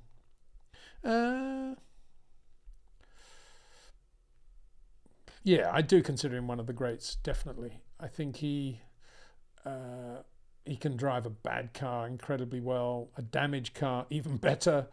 I don't think he's the greatest qualifier. I wouldn't classify him as a great in terms of qualifying laps, but I would classify him as a racing driver, definitely up there with all of those that we saw in those eras. Fernando would have to be up there, definitely. But because I think he's technically not as brilliant over one lap as Senna was, or Jim Clark was, or Max Verstappen is, or Lewis Hamilton was in a great car, or some other drivers as well, Jochen Rindt, Ronnie, then I don't think you'd have to say, I don't think you could put him in exactly the same bracket as the other greats, because I think he did have that shortcoming, and still has that shortcoming. And a lot of that is due to slightly longer corners, which Ayrton had perfect steering inputs for the corner that he was prosecuting, whereas Fernando just has that same flick that he has virtually every corner. He just flicks the car a little bit, just nudges the car, and then he just does all these wonderful foot and handwork stuff. But that always leads to a little bit of imbalance in the lap, and usually a small error or two in the lap, imperceptible to the naked eye or to the TV camera, but to some correction he's having to make that a Max doesn't have to make because he's manipulating the car. And I'm only talking about one lap now, and that's it really. But I think when in a race that doesn't matter as much, and that's why Fernando, it's not that he gets away with it in a race, but he's just built as a racing driver rather than a qualifier. That's the best way to put it. Brian Spur says, hi from South Africa. I like this because I like all of you who put your picture on there, because it's nice to see you. And not all of you do, obviously, or want to do that, but good to see you, Brian. Thank you very much. Nice to hear from you from South Africa. This is from the Pentagon Audio Manufacturers. Hi, Peter. This could be Osman again with a name like that. Quick. Now, what's all this? Right. Isn't F1 supposed to be the cutting edge of technology? Well, yeah, exactly. It is the cutting edge of technology, and it still is. But we don't get to see that cutting edge very much. We just see a rather blunt fork, I think, most of the time, spoon and fork. We never see the cutting edge of the knife at all, really. And it's a great shame, because I think the public would identify a lot more with Formula One's technology if they could see it and touch it and understand it more. And we could see, wouldn't it be great now to have, if you like, a drive to survive on what is going on in all the technical meetings from all the teams right now? Just going from here's a GoPro, the Mercedes meeting today after their last wind tunnel test, or the last CFD analysis, and we go straight over to Sauber, and then we go to Ferrari, and they're all in meetings, and we just hear all these different meetings. Wouldn't that be brilliant? That's what Formula One's all about. Of course, you can't do it, but to me, that is the absolute center of what this sport is all about. James Roberts. James, nice to hear from you. Very nice to hear from you. Hello, Peter, from the Dakar Rally in Saudi Arabia. Brilliant, really cool event. Have you ever been? Cheers, Jimmy. I haven't. No, I'd love to do it. I'm a big Carlos Sainz Senior fan, big Sebastian Loeb fan, and my son is starting to get me into the Porsche Dakar 911 road car, and as a result, one has to be sort of into the Dakar now. So I envy you. Have a great time. Stay safe, I think, is the key thing there, isn't it? But enjoy as well. Thank you for your message. There's another one. This is Deathstruction. Good evening. Where do you think that Checo will end up? My guess is 5th if he does all right, behind Max, Lewis, Charles and Lando. Yeah, I think what you're saying is the Red Bull will be a good car, but the others are all going to have pretty good cars as well. They won't be far away from the Red Bull, and if that's the case, it's going to need a driver like Max to continue to win in a Red Bull, and Checo won't win, which is probably going to be the case. Yeah. I suppose you could say there, why do you think he's going to be ahead of Carlos Sainz? Or indeed Oscar Piastri, for that matter. If you think Lando's going to go that well in a McLaren, where do you think Oscar Piastri is going to be?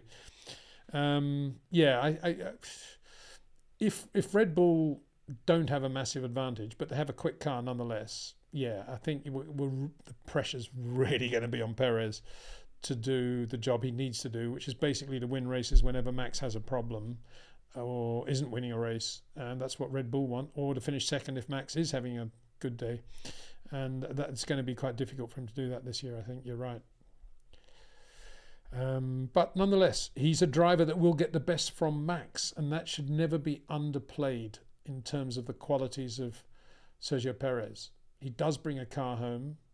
He is very good in defence. He's a difficult guy to overtake, and he does bring out the best in Max Verstappen. And you could say, oh, well, Max is so much better. Anyone will do that. Well, we've never really seen him with anybody else. We've seen him Daniel Ricciardo, and look what happened. Daniel had to leave. So, we need to bear that in mind when we criticise Sergio Perez, because there aren't many drivers who can do the job he does and just stay relatively quiet.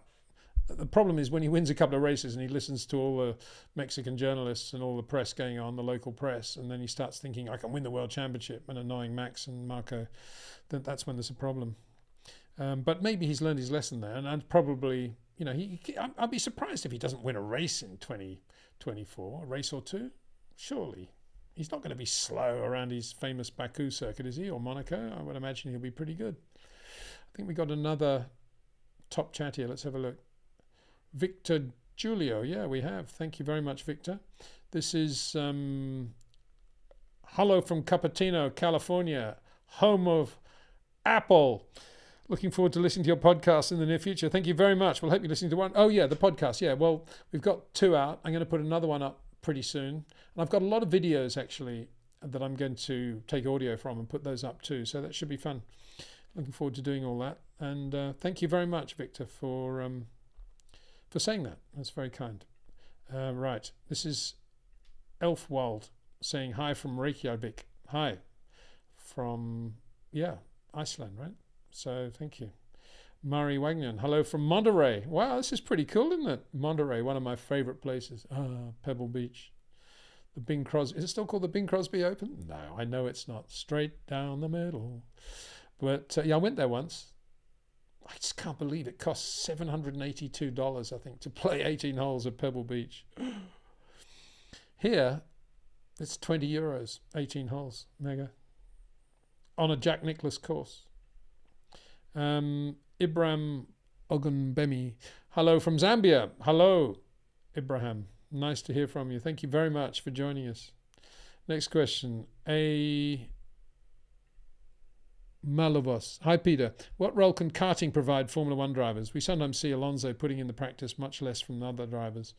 I think a lot of drivers go karting over the winter, and they all love it. I mean, you may not see it on TV, or you may not see it on their social stuff, because they might be with mates. They just want to keep it quiet. But I think most of them are in karts, aren't they? I'll be shocked if Lewis hasn't got into a kart in the closed season at some point and just gone racing just to get a bit of adrenaline flowing again, because it's such a mega thing. And karting, that is.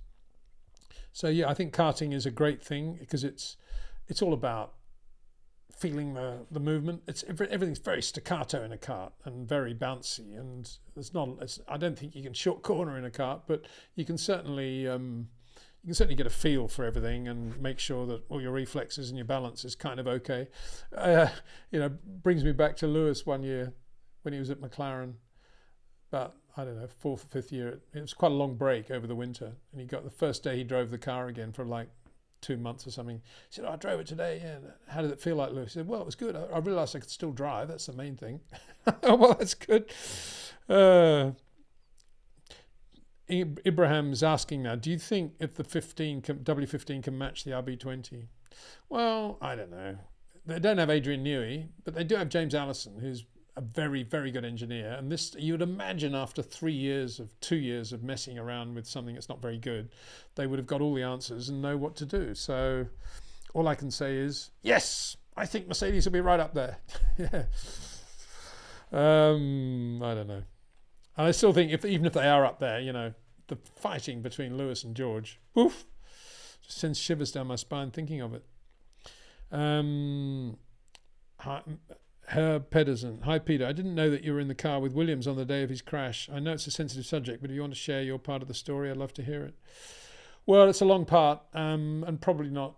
I think it's a bit too long for this live stream. But yes, I was. We were just been testing, and we left early, Frank and I, to go back to London, to get a flight back to London on the Saturday afternoon. Frank was doing a half marathon the next day, and I'd been at Ricard for 3 days with sponsors. I was a sponsorship manager of Williams at the time, and the sponsors had left that morning, and it was now Saturday lunchtime. And Frank said, "Oh yeah, I'm what are you doing now?" I said, "Well, I'm flying back from Nice." He said, "Oh, could you drive back with me? I'm driving back to Nice this afternoon." So we got in the car, Avis Ford Sierra, and basically Frank lost it. We ended up upside down, and had to pull him out the back of the car. He'd lost his movement then. I didn't know whether he'd pinched a nerve or something, so I pulled him out under the armpits, but the car was upside down and the roof had caved in, and it was before the days of mobile phones. So I pulled him out the back of the car, and we were just at the back of the car in this field in the middle of France, really. We were still about an hour's drive from Nice airport, and luckily a bypasser stopped, and I sort of said, go and get Nelson Piquet, racing driver, who's at the racetrack, Ricard racetrack, because Nelson had his Mercedes there with his car phone in it. And so we just had to wait for that. And that took another, 45 minutes probably before Nelson and Nigel arrived. And then I had the phone, and then we could start doing stuff. And the first guy I rang was Jackie Oliver, actually, because he's a good friend of mine. And he was close to Bernie as well. And I knew he would get everybody organised in terms of getting whatever we needed to Frank as soon as possible. So Jackie then rang Bernie rang me, and Bernie was brilliant, and he flew Sid Watkins out straight away. And he came out with Patrick Head and Sheridan Thin, I think. And meantime, a little corrugated iron de Chauveau ambulance had turned up, and they put Frank in the back of that, and that went to Toulon, sort of bouncing down the road to Toulon Hospital, where they tried to put him into traction and do an operation on his neck, and realized they didn't have the technology. So then they put him in a Citroën ambulance and took him to Marseille, to a massive public hospital in Marseille. And that was a drive of about an hour and a half from memory. And we delegated Nigel to go into the ambulance with Frank and sit next to Frank and basically keep him conscious, and just sort of tell him a few jokes and wind him up, and just do what Nigel does so well. And I drove with Nelson and Frank Durney in Nelson's Merc. And I remember Nelson saying, "I hope nobody minds if I don't drive very quickly right now." I remember him saying that. He was very moved by the whole thing. I was kind of okay. I was obviously very shaken. But I'd rolled myself up in a ball in the footwell area of the car when I saw we were going to leave the road and hit this wall, which was going to launch us. I didn't know what was the other side of this wall, and it was a country road. And basically it did launch us, and we went up and landed nose down in a field, and the car just somersaulted. And it was one of those vertical blows that came down more on Frank's side than mine and just crushed his fourth and fifth vertebra. And I was just in this ball, which Frank couldn't do, of course, because he was holding the steering wheel. But I tucked myself up in the sort of crash position in the footwell area, and I was okay. Very bruised and battered, of course, but okay. And then, lots to talk about after that. But that was basically what happened, and obviously changed my life and my relationship with Frank. I was very close to Frank after that, and obviously it changed. I say obviously, nothing was obvious at the time, but it changed my outlook of life and fragility of life. I understood the fragility of life, and understood Frank more and what made him tick. We really saw what made Frank tick, the way he came back, and the way he was able to sort of put the whole thing to one side and just be the racer again was just astonishing. I don't think anybody else in the world could have done what Frank did, the way he came back into racing and had the career that he subsequently had. But there were so many nail-biting things. I mean, we only just got Frank back to England before the fog closed in at Biggin Hill, and then we got a police escort that Mark Thatcher had organised to get Frank to the London hospital. And that was because in this Marseille hospital they didn't have the technology to do tracheotomies, would you believe? And we had to fly an anaesthetist out from Sid's hospital, who was brilliant, really good guy, very switched on, and I had to organise a plane, another aircraft to get Frank back. So yeah, well, amazing time. Not amazing, just so lucky. I mean, at the time, all we wanted was for Frank to live, and if he's in a wheelchair, it didn't matter. Let's just please said a lot of prayers for him to live, and he did. George Menares Harris. Hi, Peter from Santiago, Chile. Love your content. Thank you very much. Would you care to share some lessons from the Formula One stand in South Africa during the anti-apartheid movement days? Thank you. Not really. I mean, I'd be happy to share them. I'm not really very good at. I just wasn't aware that Formula One took much of a stand for apartheid. I mean, there was the South African Grand Prix period began in the early 60s when apartheid was rife, and we just went motor racing there, and I hate to think what it was like for what the segregation would have been like at those races. It was probably pretty severe, and that was Sterling Moss and Joe Bonnier, and then it was Jim Clark and Trevor Taylor, and then it was the South African Grand Prix Championship decider in East London '62. I mean, from my experience, it was when I arrived in Johannesburg in '72 from Sydney, it felt very much like Sydney, and I wasn't exposed really to any of the terrible things that were going on, and I was working hard, so I just put my head down and went to work, and that was it. And I love human being and human dignity, and I try to respect all human beings. And I'm not aware of Formula One actually making a massive stand there, but I do think now is appropriate. It would be appropriate for Formula One to go back to South Africa and include South Africa in the World Championship for many reasons, but that would be one, an inclusion thing, and that would be wonderful to see, and I'd love to see that happen. I really would.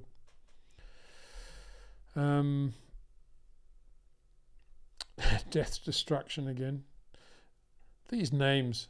Agree on the lights. Haha. I never at home with the full lights on. I always have a Philips colour lamp set to orange, not because I'm Dutch, but it reminds me of sunsets and campfires. Yeah, well, lighting is very important, isn't it? I love uplighting. I never have downlighting really. The only reason this downlighting was on was because the room was absolutely pitch dark, and that's the only thing we have on this switch here, and now I've got all the proper lighting, but normally I only ever have uplighting.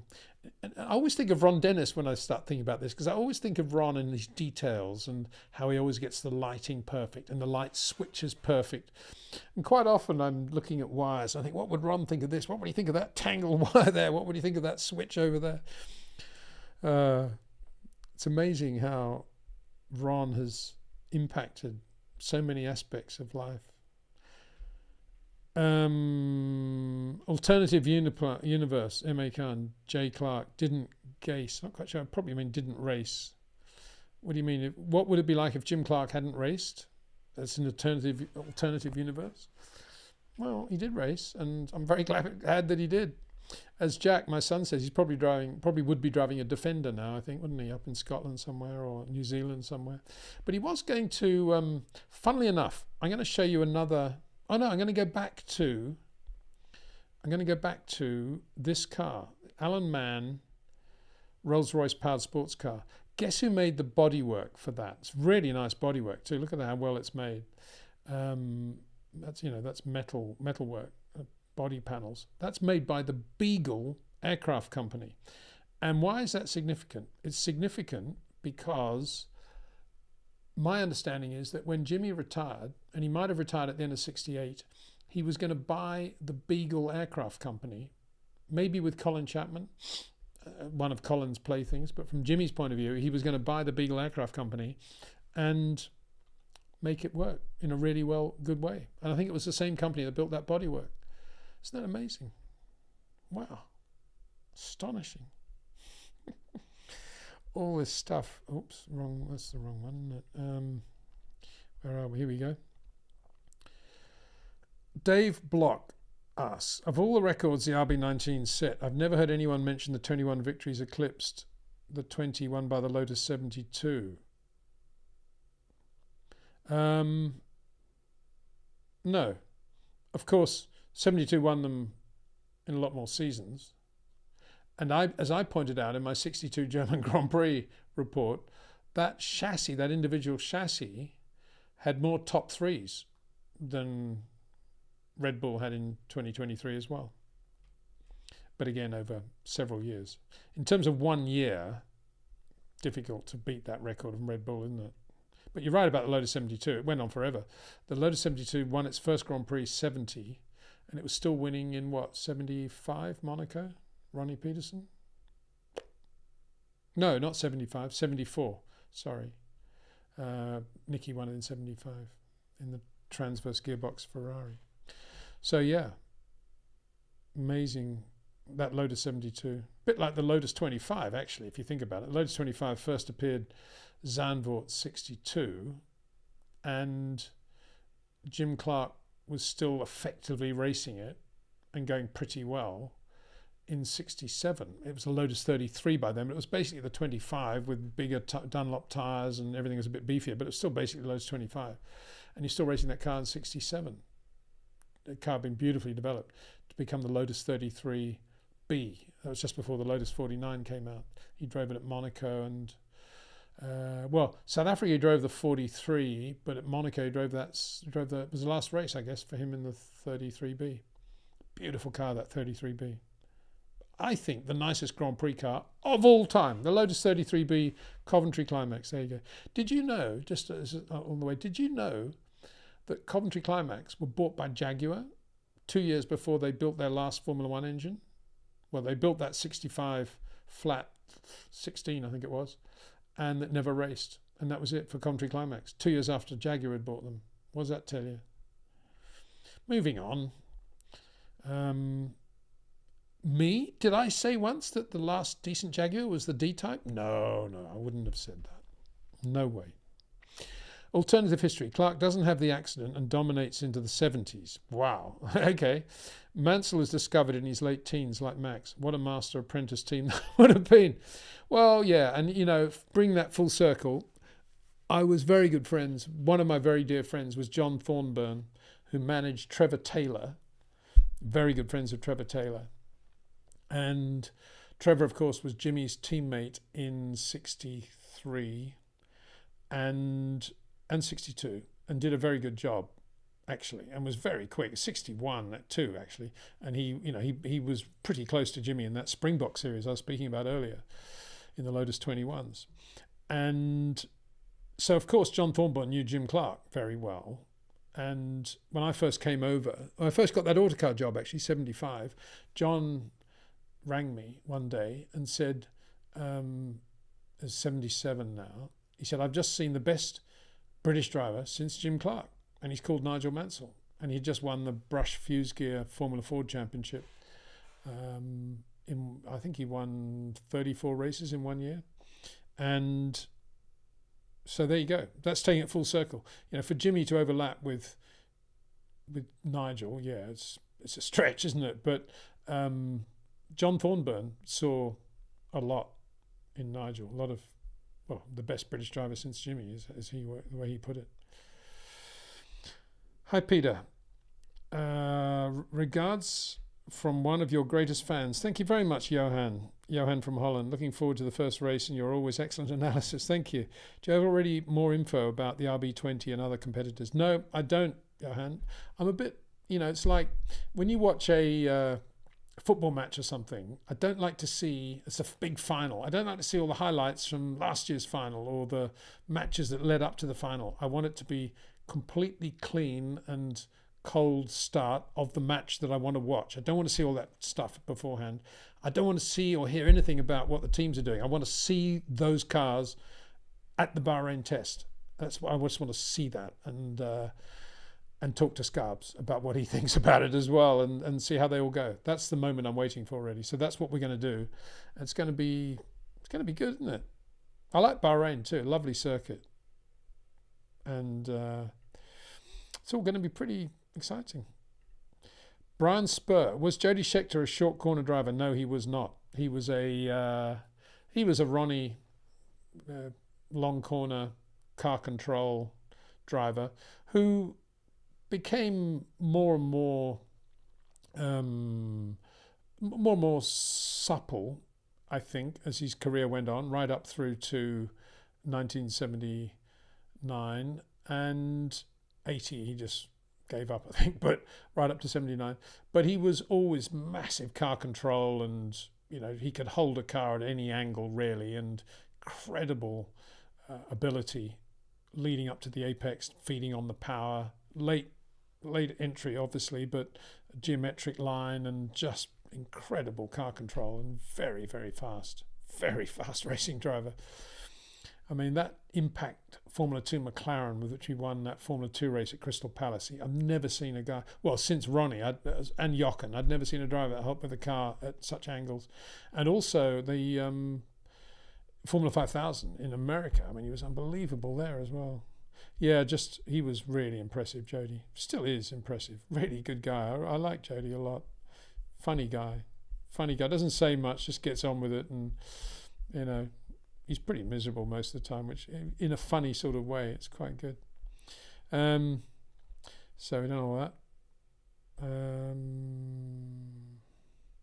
Well, Frag Dude says, what about auctioning off grid positions? Well, that's kind of taking my idea of having a big lottery thing, isn't it? That auction before the race. Not lottery, an auction. I want that. Auction before the race. The drivers, which team they're going to be in on a Thursday night. I think it'd be brilliant. I'm glad that everybody's starting to get the idea now. I wonder if it'll ever penetrate the top of the sport. And they announce, yeah, we're going to do that. No team can sign a driver now. They all have to be free agents, and they're all going to be auctioned off. And that the money they earn will be the money they earn by the team that bids for them. Brilliant, isn't it? And it's all part of the budget cap as well. Complete mess. I'm not quite sure what that is. I hope that's not a reference to this show. Okay, okay. Brian Spurs says, hi Peter, was Jody Scheckter a short driver? I saw his first UK race in the Magic Merlin. Yeah, well, that's when he was sleeping on the floor of Andrew Marriott's house flat in London, wasn't it? That Merlin, yeah, that amazing Merlin, which I think Emerson Fittipaldi went on to race, didn't he? And Colin van der Velde too. And yeah, Jody was always super quick from day one. Annoyingly quick, really, from the point of view of Denny Hulme and Emerson and all those guys.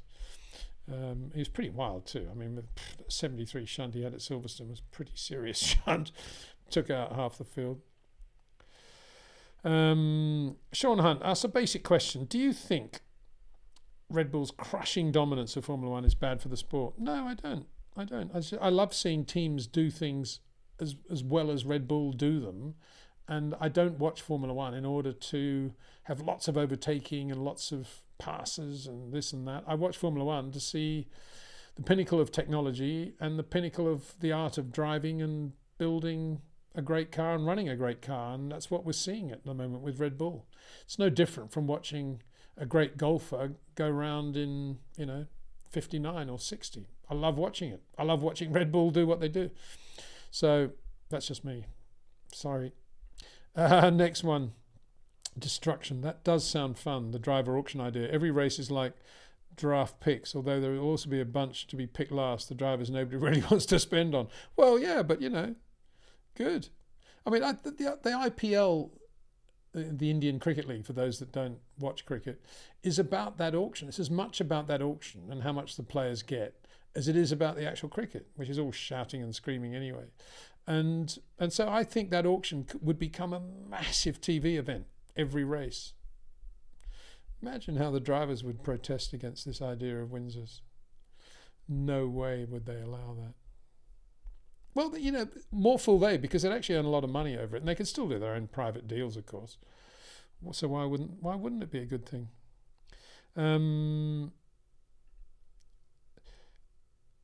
Sizwi Hadebi says, these new 18-inch tyres seem to rip straight off the rim when the cars crash. for e.g. Lewis in Qatar and Albon in Interlagos, amongst others. Is Formula One FIA really not worried about this? Thanks. I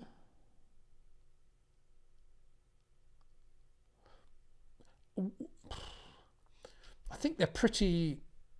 I'd hesitate to say they're happy and satisfied with the way the tethers work and the way the basic survival cell does its job now. Basically, it looks after the driver and lots of bits come off the car, deformable structures, if you like. And I'm not convinced that they think, oh, this is a terrible thing, but so long as the wheels are not coming into the cockpit or doing anything dangerous, I suppose what you're concerned about is a tyre straight wheel hitting something else, in which case they'll be looking at the tethers more, to the point where you've got to be careful that you find the right balance of the strength of the tether. Is it a function of the 18-inch? I've no idea about that. It's a good thought. Maybe I'll talk to Scarbs about that when we start doing our videos again with the new cars. Maybe it's something... I might even give old Mario a ring, actually, and ask him about that. It's a good question. Thank you very much, Sizweli. And I'll try and make an effort to ring Mario between now and next week's show. There you go. To ask him about that. Matoto77 says, great stuff, thanks. I think it's about the accident with Frank, but no problem.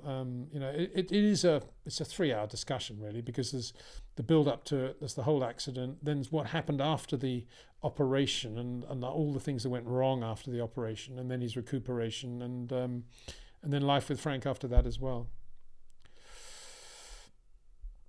This is Real Race Talk. What would be your ideal driver lineup with the current 2024 grid? I think we've had this one before. There's something like this, haven't we? I'm a bit, drivers that I would like to work with, and I know I could have a lot of fun with, and I could probably get the best from. I like to think, because I hope I'm quite good at working with drivers and getting the best from them. I would like to work with Charles Leclerc and Lando Norris. I think they'd get on pretty well, and I think it'd be a pretty good team, actually. And I'd like to have a Red Bull, please. Yeah, I mean, I'd like to say Lewis, but I think Lewis is... I think he's been around Formula One so long now that I might say the odd thing, and he'd say, go on, get a life, Peter, no way. Whereas I think Charles would say, oh, Peter, why would you ask me to do that? Oh, okay, yeah, okay. And Lando would be good fun. So, yeah, I would be those two, I think. So, Jack Jackson. Lather, rinse, repeat. Nature of race weekends has two roots. Max's talent and the ill-thought-through cost cap that prevents other teams from doing what they do best. Yeah, well, you're right. And I made that point as well. One of the great things about Formula One having the cutting edge of technology at its fingertips is that in the old days, before the cost cap, we loved seeing the big teams suddenly producing a new car halfway through the year in response to what some other team has done. So, I mean, just as a good example, 78 Brabham fan car, if you translate that to all the technology that would be required to do something reactive like that to what the Lotus was doing with its ground effect, it wouldn't happen with the cost cap. And yet everybody still talks about that car because it was an amazing thing that Bernie and Gordon Murray did. And yeah, of course it was illegal, but they got away with it. They won that race, that Swedish Grand Prix. And it's sad, I think, that we haven't seen the teams that really do have the strength and the muscle power, i.e. Ferrari and Mercedes, stopping mid-year and saying, oh yeah, we've now learned what we did wrong. We're going to build a completely new car now and try and get Lewis into the podium at the end of the year, or try and get Ferrari winning again. We can't do that because of the budget cap. And I think that's a sad thing. I've said that many times, and I think you're repeating it, Jack, and I thank you very much. Musa Nguni, thank you very much, Musa. Peter, what race are you looking forward to watching or being at this year? What's your favourite track to visit from the current lineup? Well, I'm going to Melbourne for sure, and so I'm looking forward to going to Melbourne, I guess, is the answer to the question initially, and then I'll be doing quite a lot of others as well. certainly Monaco. Always enjoy Monaco. Quite enjoy Singapore, actually. I think it's quite a, the whole weekend's a bit weird with the whole time thing, but getting quite used to it now, and all that walking through the town and funny times at night, and Singapore in general has got quite a good atmosphere. But I think Melbourne at the moment, I'd be, looking forward to that. Get to Melbourne, let's have a look, see where we're at. And it's always nice in the Melbourne paddock. There's a nice layout there, and Australia's always a good place to be. I mean, Darren Heath said it all when we chatted recently about, he said spontaneously, if I advise people to go to a race, I'd say go to Melbourne. So I'm really looking forward to that. And so that's, hopefully that answers that question. So a driver swap for 25, Norris to Red Bull, Perez to McLaren. You think Perez will still be driving in 25? Maybe. I doubt it. If he is available, would he go back to McLaren? Would McLaren have him back? I don't know. I can't imagine, to be honest. Lando to Red Bull. Why not Liam Lawson? I would put Liam in that car if I was Red Bull. I mean, he's a Red Bull driver, and they're not doing anything with this year. I guess he's doing another year in Japan or something, but I thought he looked really good in that AlphaTauri. And they either want a young guy who by definition isn't going to do anything, even if he is quick, isn't going to cramp Max's style, or they want a sort of seasoned professional who's not going to be that quick and annoy Max. And it could be Daniel Ricciardo again, I suppose. But would Lando be that guy? I think Max would say, yeah, no problem with Lando, because he would think, yeah, I can do Lando. Would Lando think... Lando would probably think, yeah, it's okay, because if I get blown away, everybody knows it's Max's team, but I might blow him away and be great for me. And I'd love to drive a Red Bull with Adrian Newey anyway, and Jonathan Wheatley and the boys. And so maybe Lando would go there. I think Lando, yeah, I'd love to see him there. I think he'd do a good job there, obviously. Extreme BHP. You're referring to BHP, the Australian mining company, I guess. Yeah. Great content as always. What were your thoughts of Robert Kubic's pre-rally crash? He seemed very promising. Oh yeah, he was really good. I mean, that year when he had that shunt, he would have gone really well, wouldn't it? It was a quick car. Yeah. I mean, what a driver. I mean, the way he came back from that shunt in Canada as well. I saw him, I was there, and we were in Austin a week later, not in Austin, India a week later, and there he was. Amazing. Yeah, very talented. I mean, Lewis's thoughts, one of the most talented drivers he ever raced against, and lovely guy. Such a shame. And it's a shame it's a shame for him, obviously, in his career, but such a shame as well also that it was a rally car that he had this accident in, because it kind of put the whole kibosh on Formula One drivers ever rallying again, and that's a shame as well. I think it's just so unlucky, that guardrail, and it wasn't even a really big rally anyway. He was just out there doing what he does really well, and it's typical of Robert that he was doing it. I mean, he was that good, and yeah, great guy. Incredible to think that Alain Prost won the first back-to-back title for over 20 years in 1986. Yeah, it's been almost 20 years now that a winning team is expected to dominate for at least 2 years. Yeah. I think back then, there was, back then, if you take, I think the last time, prior to that, the back-to-backs were, 59-60 Cooper with Jack Brabham, Cooper Climax. I'm trying to think. 75. Yeah, I think that was probably it. And I think it's because back then there were a lot of engine companies coming and going, tyre companies coming and going, and unreliability. And so all those things made it very difficult to keep all the balls in the air for too long. And I mean, that was the case at Williams. I mean, obviously people have won Constructors' Championships back to back, but not necessarily Drivers' Championships. But Williams, I would drive home at night when we were not going very well, saying, what happened? Why aren't we winning races now? You think, because we don't have the Renault engine anymore, we don't have this, or some massively important thing. I mean, it's drivers, engine, tyres, chassis, not necessarily in that order, but they're the key components.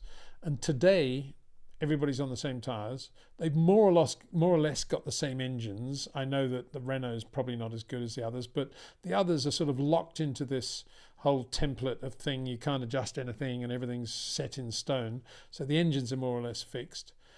And the chassis is controlled by much more regulation now than ever in the history of the sport. The rule book is, this thick, that thick.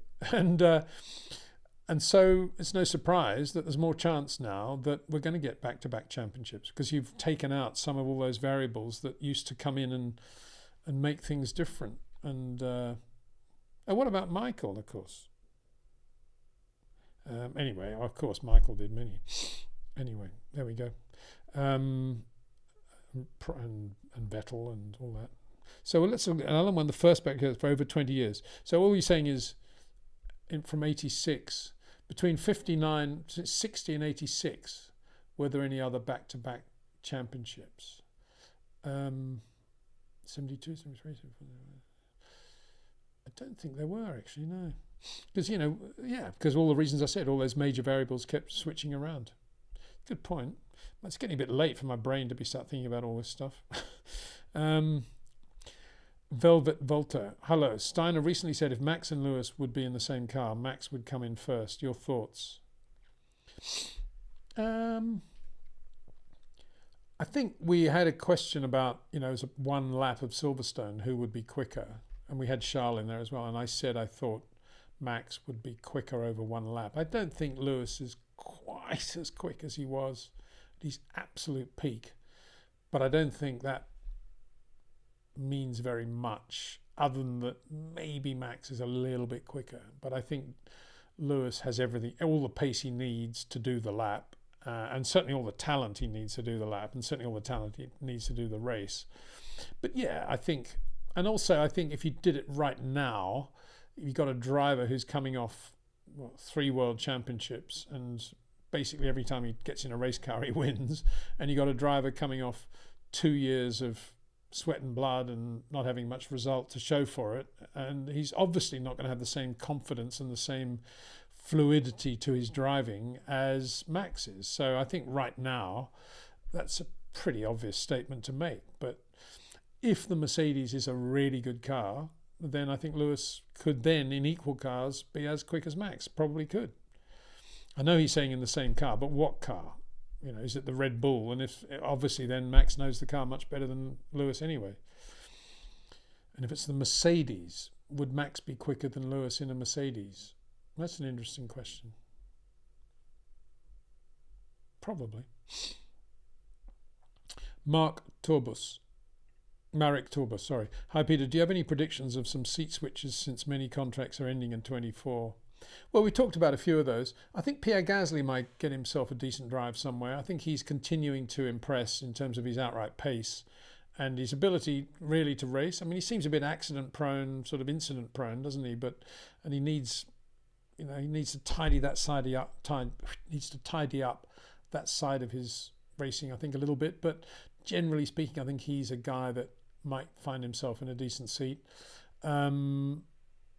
Yeah, I think Lando will be pretty sick and tired of Oscar Piastri by the end of 2024, and he'll be pretty keen to leave and do something, hopefully with a Ferrari or a Red Bull, but if not, maybe an Aston or something if Fernando doesn't race in 25. But I think Fernando will want to race in 25, won't he? But if he doesn't, he's a guy that might go there. Who else? I don't think Perez will race for too much longer. And I don't think Lewis will race too much longer if the Mercedes isn't a great car this year. So then you might see Leclerc going to Mercedes. And if Lewis announces his retirement early enough, if he does, I'm not saying he does, but if the car's not very good, Leclerc might go there, and then Ferrari might take, well, they might take Lando, I guess. They might take Lando. They might take Piastri. They might buy Piastri out of his McLaren contract. Piastri doesn't seem to be getting a lot of mentions, but I think he's really quick. Now, this was Stephen saying to Nicola Losa, Peter's basically saying that's one of the most boring questions you can ask. I'm not saying that. No, come on, that's not very nice. No, I would never say that. And furthermore, I actually say, please, even if you think I might have dealt with this question, this is more when the season's underway and we got hot topics everywhere. Don't be afraid to ask it, because I don't expect anybody to watch this stuff all the way through. Although if you're listening to it as a download afterwards, thank you very much. Oh, come on. This is this guy talking about cheating. I'm not going to go into all that stuff. Forget it. Peter Gautreau says, should Gene Haas look to a partnership with Andretti? Well, I'm not sure about partnership. I think I'm sure he'd be delighted if Andretti rang him and said, Gene, I'd like to buy your team. How much do you want? Okay, money's in the post. I think Gene would sell tomorrow if it was the right price. It'd be a lot of money. And as I've said before, I don't believe Michael, who's got X amount of money, I know it's a lot, but he's got X amount of money that he can spend on this. I don't believe he'd be comfortable spending, I don't know, probably a third of it just buying an existing team when he knows that he can do a team from scratch and do it very well. Why waste all the money doing that just to have this franchise? But if that's what it takes, maybe that's what he's going to have to do. And obviously that is one of the teams that he would think about buying. But I don't imagine they would partner in that sense. It would just be buy or not, really. Money, please. Yep. Richard Marsland, it is a difficult question. I'm not quite sure. I'm not very good on all this political correctness stuff. But do you think drivers lose their edge when they have children? Raikkonen, Vettel, Magnussen examples. Opposite examples are Alonso and Hamilton, who don't have children and are still quick. The exception is Rosberg, but he couldn't sustain his career. Or Nigel Mansell. What about Nigel Mansell? And Carlos Reutemann had children from the moment he was in Formula One. No, I think his daughter was born in '73 at the Spanish, just up the weekend of the Spanish Grand Prix around there. I think that Cora, may be wrong, or maybe that was Mariana. Anyway, he had children, and I don't think it affected either of them. Depends what sort of drivers they are. I think if they are reflexy drivers who are always on the edge of the survival instinct, maybe having a family and knowing what that life's going to be after racing has more of a psychological impact than if they are a manipulative driver who's always on top of the car, warning the car and not having to react to the car all the time. And this comes under the heading of Sterling Moss saying that, any driver that feels fear or even feels that he has to be brave shouldn't be in racing, shouldn't be in Formula One, because it's not about fear or bravery. It's about skill. It's an art. It's about manipulating the car. And I think if you're at that level and you know what you can do and you know what you can do well in a good team and a good car, I think possibly having a family is an asset, because you are feeling that you've got this position in life and you're going forward, and this is your package, and here you come. I know it worked that way for Nigel, definitely. Nigel definitely fed on the strength of his family. I mean, Jim Clark didn't want to get married for the simple reason that racing was very dangerous and he couldn't bear the thought of leaving a widow. It was simple as that. That's why he and Sally split up. And terrible indictment of the day, really, of the era of Formula One. But it's interesting. I think Kimi went off the boil because he just got sick of it all, and had enough. And I think Jody Scheckter the same. Nico Rosberg. I don't think Nico wanted to have another year of having to beat Lewis Hamilton. I think it was that. I don't think it's related to children as such, to be honest. Certainly for the great drivers, it's not. Stephen, do you think that there are more Formula One designers that you like Formula One drivers? I normally don't see you talk about designers much, but when you do, you seem to have a great fondness for them. Well, actually, I have a fondness for most Formula One people because they're cleverer than I am, and I totally respect what they do, whether they be the truckies, the fuel guys, the mechanics, the chief mechanics, the team managers, the sponsorship guys, the accountants, the factory workers, the machinists, the fabricators, the CNC guys. I'm in awe of all of them, and that's the amazing world of Formula One. If I'd been born 10 years earlier, I would have been in awe of everything that NASA were doing, and I probably would have gone over to Florida and been a groupie at Cape Kennedy. It's the same thing. I just love people who are that clever. And racing drivers are very clever at what they do. They're athletes, they're artists, they're clever. And engineers, at the top of the tree, I'm lucky enough to have known many of them, from Colin Chapman to Patrick Head to Adrian Newey to Mauro Foghieri. I've known them, and Derek Gardner, Maurice Philippe, you name it. And I could never stop talking to them. I always run out of time talking to those guys because they're such brilliant people. They have an opinion on everything, and they have a very good approach to life in many ways. You could talk to them about lighting or car door handles or coat hanger design or whatever it is. These racing people are absolutely stunningly brilliant, and it's such a shame, to repeat the point, that we don't actually see all that stuff coming out in Formula One, and we just see the sort of finished top of the icing of the cake all the time. And the teams these days are so possessive of their own good people, they don't want others to know who they are in case they get poached, that we never really get to see who these great guys are anymore. But I'm lucky to have been in an era when I knew all these people, and occasionally I talk to them again and see them. I bumped into Ralph Bellamy not so long ago. I had a long chat to him about, he wanted to meet some current Formula One designers. Ralph Bellamy, a really good designer.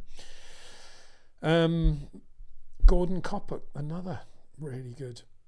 John Barnard. Anyway, there you go. Stephen again. The restrictions in Formula One is likely to make it easier to police a la rotaries in Le Mans being outlawed, as it wasn't easy to measure the displacement against the normal reciprocal engine. Yeah, well, that's true. That Mazda rotary, poof, talk about loud. It wasn't a sort of throaty thing either. It was just this piercing scream, wasn't it? Was it Win Percy, I think, was brilliant in that car, wasn't he? So there we go.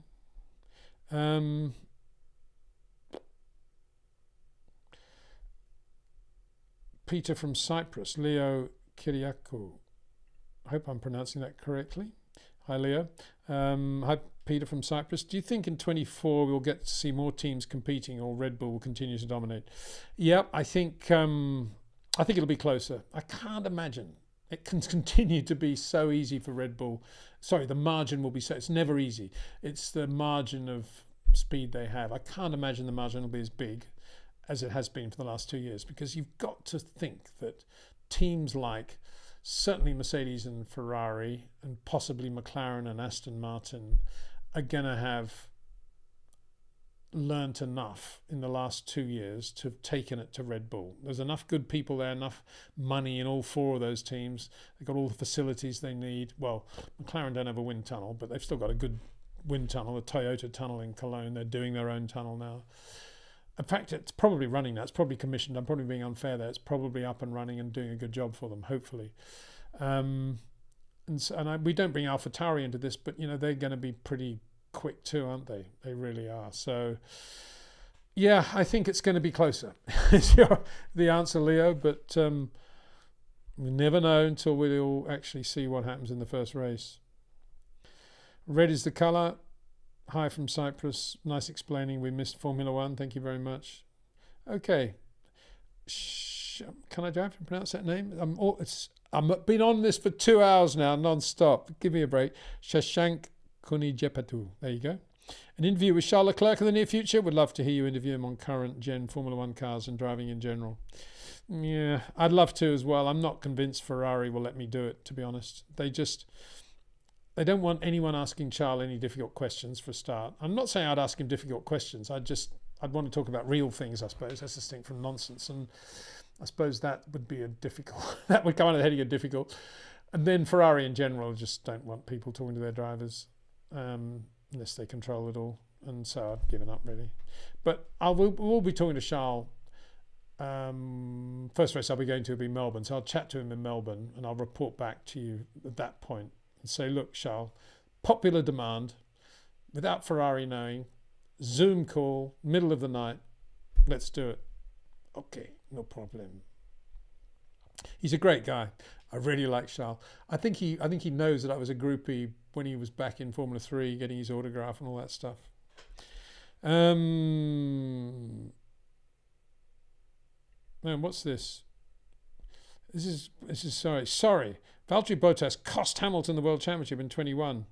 Was never there to take points off Max Verstappen. Even a rookie, George Russell, was better than Bottas. So what the point you're making is a good one, which is that the driver that I keep saying shouldn't be there to cramp Lewis's style needs to be a driver to take points from Max Verstappen. I think it's one or the other.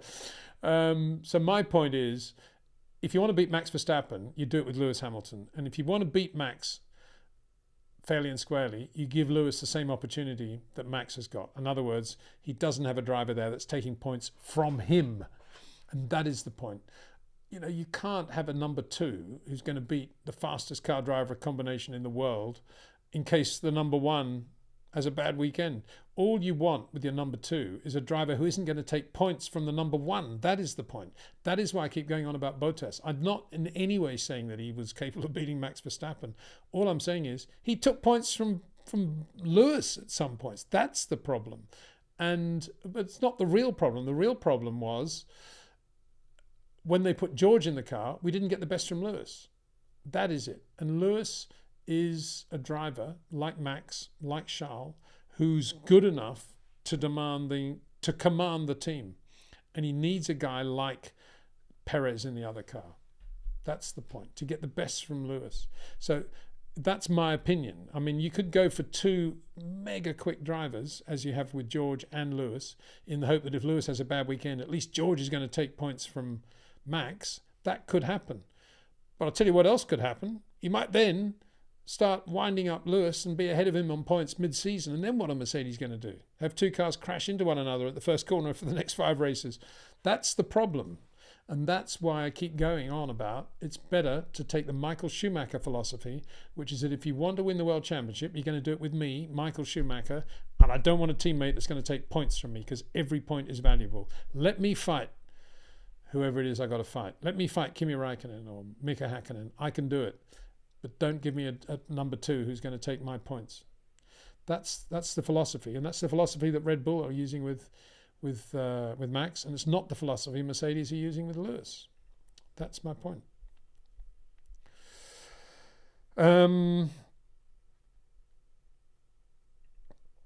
Terry Bootson.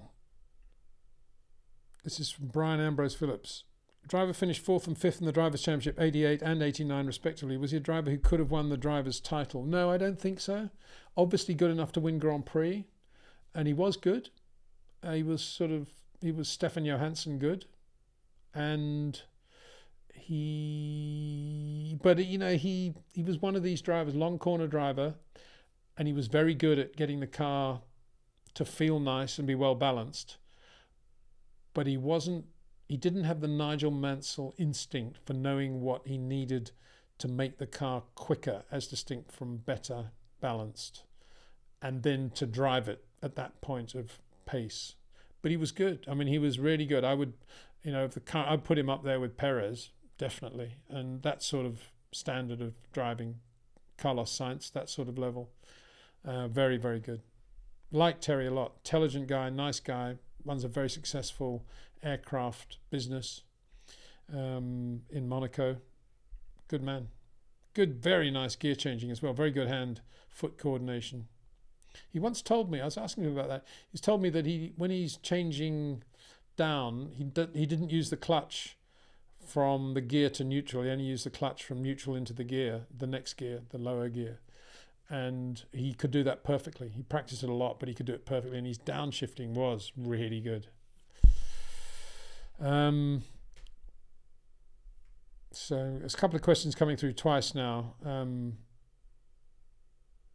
Luis Sola, why has Formula One? I'm going to have to wind it up soon, guys, because 2 hours, my brain's addled. Luis Sola, more than normal. Why has Formula One now become a race of tyre and fuel management instead of seeing the fastest cars on track at their limit, leaving the stuff for WEC? Well, yeah, I was never a fan of the fuel restriction, restriction.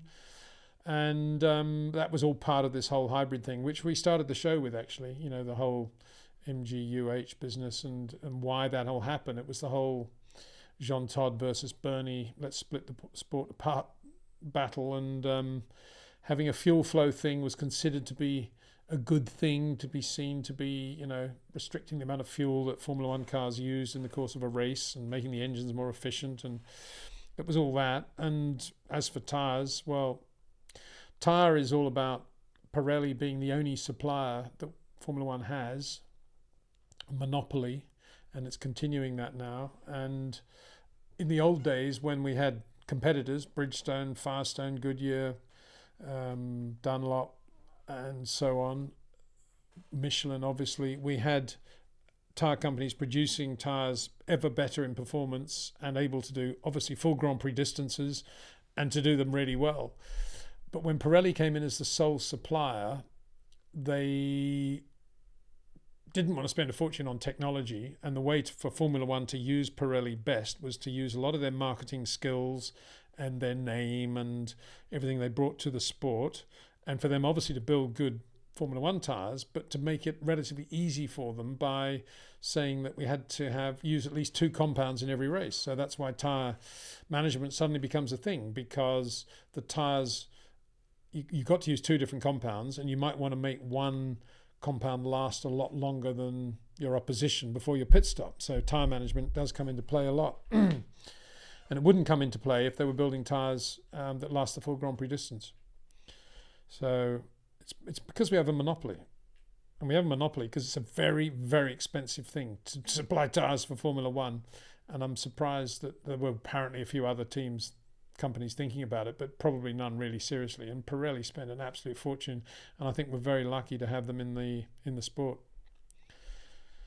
And we had them in the sport because Bernie said, well, you know, if you don't accept Pirelli, I'll buy Avon, and you can all buy tyres from me again.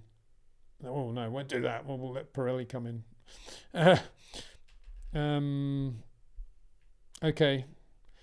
I've got to put this one in because I'm gloating about how lovely it's been in Spain today. It was 23 degrees, blue sky in Spain today. And here's Rota Masha saying, hello, everybody, from a very cold London, UK. Hello. Yeah, well, stay warm, everybody, is all I can say. So we got that question again. I think we're getting almost to the bottom. I can't believe it. Oh, no, we're not. Shall I go to the bottom of the whole thing, see what's there? Matt Alford says, thanks for your insights, Peter. Well, thank you very much. Thank you for watching. What did you reckon to Juan Pablo Montoya's driving style? Any insights? Yeah, very Jody Scheckter, actually. But Jody in his last couple of years, you know, when he was a bit smoother and a bit more polished, that was Juan Pablo Montoya. And just really quick, really aggressive, went for the gap. Great car control. Did a lap with him once in an M3, I think, in the wet. And he was really good. Fabulous. Just the perfect opposite lock every time, and the perfect amount of throttle every time. Just great. Total confidence. I don't think he was, you know, I think you'd have Ralf Schumacher eating lentils and brown rice, and Juan Pablo would be tucking into his Burger King, and I think that was possibly, you know, one of the things. But good luck to him. You know, he enjoys life, enjoys racing, and he's a good bloke. And he says what he thinks. Colombia, and yeah, great family. Like them a lot. Connie, really good. Cosmos Trek says, Toto and Vasseur said they knew the championship was over after pre-race testing last year. They should ask them the same question again. There'll be even more domination in 24. Well, they say that now, don't they? But they didn't say that then. They didn't. They possibly knew that then, but they still thought, no, we're going to be okay. We got Lewis and George and Charles and Carlos and yeah. Well, I don't know. I don't know what to say to that other than that. Let's hope it's closer. We all hope it is. I'm starting to yawn now. I shouldn't do that, should he?